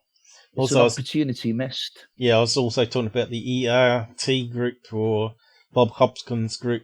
They also got a lot of files there that is only for their eyes only that we never get to hear about. I think that would change the whole perspective. The best cases were actually released finally from all these people that hogging onto them. We might have something really decent, better than even To the Stars has, But you said many times there's a lot of spooks also hired by MUFON. Oh, definitely. The board's full of spooks. Yeah, and that seemed to move up the chain of authority as well in the HQ. And wait for it. Phenomena Research Australia, PRA, is now defunct. Doesn't that remind you of Nightcap? Spooks on the board. They bring it down. Well, I remember that letter. Anyway. Remember that letter that got leaked about Chase from. Can't remember what the guy's name was now. That came Chase from. Klotsky. Oh, I don't know what his name was now, but he was complaining about. It's a female. Chase. It's a female. No. This was a guy that was being hounded by her. He wasn't really happy with her, so they just simply dismissed it as a personality clash rather than took his points on question, because he actually mentioned about them hiring someone that had no expertise in the UFO field, that had ex-CIA or something like that connections, which is kind of suspicious. I can't remember what the position was now, but you have to go and dig up that old letter that was leaked to the web, remember? Okay. You remember that one? It was a long time ago now. You may remember. Well, MUFON have a long way to go to gain any credibility, to be honest, don't they? Yeah, I suppose it depends what state it is and all this sort of stuff, you know. And yeah, the HQ definitely has a lot of credibility issues, as far as I'm concerned. So yeah, we got Rene joining us again. He woke up or went to bed, and now he's back up again. We were just looking at the time. Anyway, I tried to contact that Phenomenon Search Australia, and only to find that they're no longer in existence. Right. So the nearest one I could find was a Melbourne group called Australia UFO Action. Right. So I sent them a message. They had a Facebook page. I sent them a message asking them if they had any information about the independent witnesses. I got a message straight back saying, "Okay, thanks for the message. We'll find someone to talk to you shortly." Well, that was Wednesday, and I've heard nothing. Well, so you might have a recap come later for the next weekend. Yeah, there maybe. could be an update. Yeah. Yeah. So what's Rene been up to? I'm still catching up. He's been storming Area 51. Oh, is that what he's been up to? Nah, not really. That's all right. Yes, it was meant to happen just a couple of days ago, wasn't it? 20th of September or something, wasn't it? No, it's still ongoing. So it's really like a big rave party outside the desert there, isn't it? Letting off fireworks and whatnot. I don't know. Some of them are far more serious. They gathered on the 20th, and that little town, Rachel, that's full of people now. You know, there's opportunity there for them all to go out in the desert and film the sky, isn't it? Why, they're all down there. Well, we can't do that unless we get lots of money. So we got to come from different countries and meet up, sort of thing. Who knows? It's just that, though, isn't it? You get to the main gate, and then there's 10 miles of desert between there and the main facility. And it's got 10 miles 20 miles round trip. Yeah, so you got rattlesnakes, great big nasty spiders. Yeah. Scorpions. And 10 miles. And I suppose half of them will have flip-flops and shorts. Yeah, you got to remember that's 10 miles of sensors underground too. Vibration sensors. So they can tell if someone's walking from a mile away. So, plus they've probably got drone technology now as well. Stealth drones, probably, from Area 51. So was anything else here? We've got some more drawings here. We've just about covered it there, you know. Yeah, some drawings there. Just need to go for... It's definitely a good case, this one, with the 3 schools. It's in the same area. Yeah. What's the Beans tool? I can't remember now. It's a while ago now already. I think there was one tool being, wasn't there? I think there were. Yeah, I think it. Yeah, maybe. I think they're actually quite similar. You know, the Westall sighting. You mean? I believe. Yeah. Yeah. Let's see if we get some pictures of the aliens. Yeah, just need to go for a week. UFO incident. In fact, the UFO even sounds similar. We got some pictures. I think we did find some last time we looked at it. See, there's that saucer. Looks very similar. They built a playground based on it, with the thing underneath holding it up. Although these ones look a lot smaller, but they said there was multiple craft, wasn't it? The mothership and 2 smaller ones. So, but we were looking for the aliens. Yeah, something like that. But there was actually 2 other UFOs, aliens. Why can't I see it? Oh, there's that playground UFO to represent it. Looks quite big there though, doesn't it?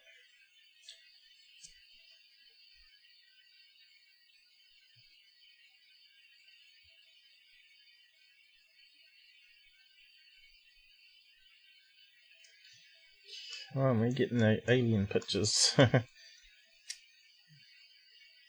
got these ones here, I suppose.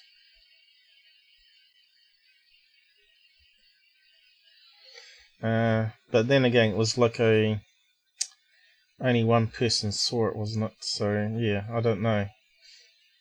He said they were tall, I believe. But we have to go back to that old live we did. Yep. Oh, you're back. Yep. Yeah, I think only one person saw it, and then it was a bit suspect whether he did or not, that he was making it up for fame. Remember? Wasn't it? Who are you talking about? The school teacher? Westall one. But the one that had more pictures was the African one. This is the one I was thinking of, that had tall beings, I think. What aerial one? Well, we didn't have pictures, did they? They had sketches, yeah. Well, they had like headshots that were very similar to these ones. There you go. Look.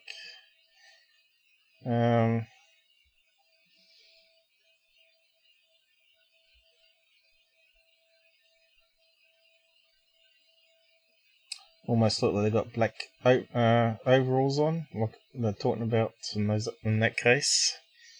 Looks very similar, you see. And the UFO, even that one, I think was very similar with the lights. And they had tripods underneath, but triangle pattern. Almost sounds like the same thing to me.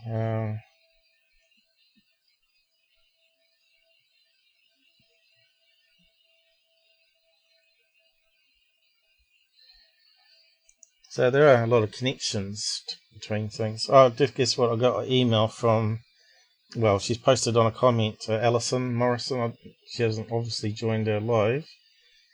Oh, Alice, yeah. Yeah, she's written a big blurb saying she's not a kid, because but she reckons she can't download the app from iTunes because it's got something called Fremini or something. I can't remember what it's called. And she's on some silly lockdown on the ISP plan. Why would you do that to yourself, though, if you got control of it? It's alright blocking the kids, but you don't block yourself. What do we got here? International Dr. Hynek. What's he got to say here? Kelly has gone on to write her own account of the experience and its difficult aftermath. So what's she saying? It was she does have a book out. I found it on Amazon. It's called Encounter. That seems to be out of print at the moment. All right. UFO casebook. Oh no, UFO evidence. My original account, which also includes a follow-up statement, I posted. Should note above comment 1994 assumption that the PRA comprehensive report on the affair was about to be released. Obviously it wasn't, though. Just like nearly a decade passing, John Orchel and PAR have not released their report other than a few fragments of information. Why would they do that? That's just annoying. So he's just going on about this. Let's see what else is down here. Anything that we need to talk about? Seemingly unusual and convoluted explanation PR provided for the report on the case revolved around two alleged versions of the report. First one was scheduled for October 1994. John was confident advising it was in publication and that given had facilitated his and PRA's involvement in the case, he had indicated I would be one of the first to receive the much anticipated report. Hence I made reference to it in my IUR report. Okay. Yeah. See, they've made the right holics of it, haven't they? Yep. Well, there must be a reason they're not releasing it, either to make money from it themselves. Well, they've had enough time to do that now. Well, they could make a documentary movie or 6-part thing, sell it to travel TV or whatever, like most people are doing now. Maybe the case has got forgotten about. It's probably if you send it to someone over there that's doing these type of shows, they'd look into it and try and get hold of these people to buy the report off them, right? They might give it out. Such a good case too. Yeah, because it fits in with all the other sightings in the area at that time. What was Westall one? What year was that one again?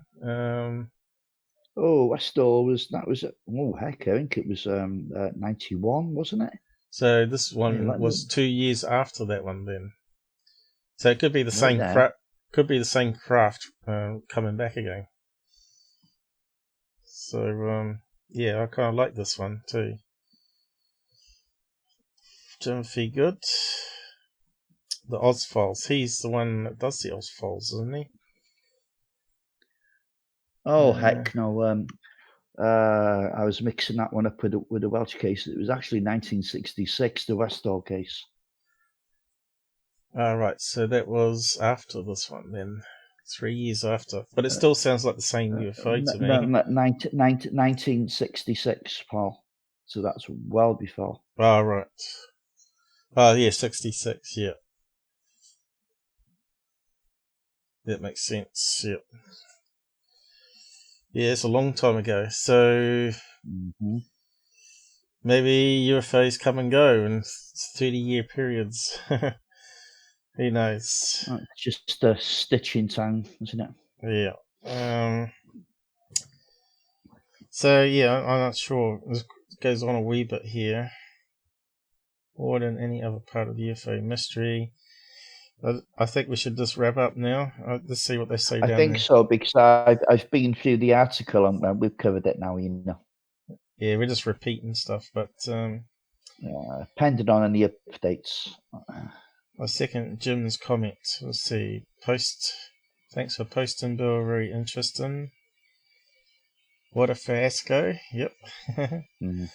We really appreciate your thoughts and encourage you to keep providing your valuable comments. Thanks for writing this, Bill. I first read Encounter as a teenager in 1998 and struck me ever since. I believe it's where I first become aware of your work too. And let's see, is there any other stuff here that might be relevant? I saw the same aliens or something like that, or I saw the same UFO land near me. But yeah, I don't see anything popping up. So we'll just wrap it up now, guys. So we've been going on 3.5 hours now. It's been good though, despite we had a few little technical glitches here. So we'll just say good night and wind down. And please like and share. And next one will be not too long away, is it? It's really Sunday, so it'll be my Monday, and it'll be Sunday 6 p.m. California and 9 p.m. New York, I think it is. If you want to join us then. Although I'm not too sure what we're going to do. I might just throw it open for free for anyone that wants to come on, but unfortunately we can't get the Allison to join us, right? Alice, I think it is. Yeah, Alison Morrison. But anyway. Yeah. What's going on here? Yeah, just playing the music now. Good night, everybody. Hope you enjoyed it.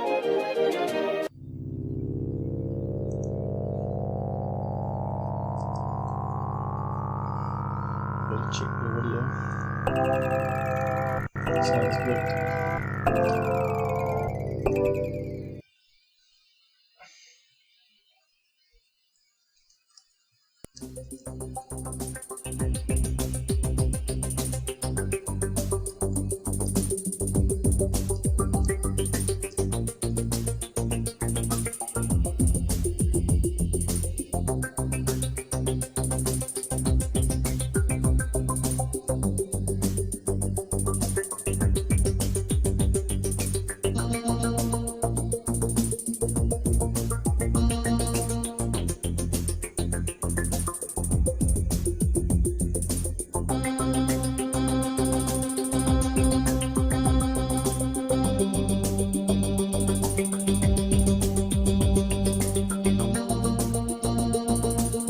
good night, Dale.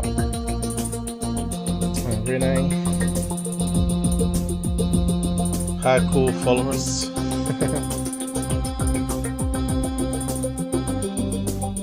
Oh, this is stuffed up again. That's weird.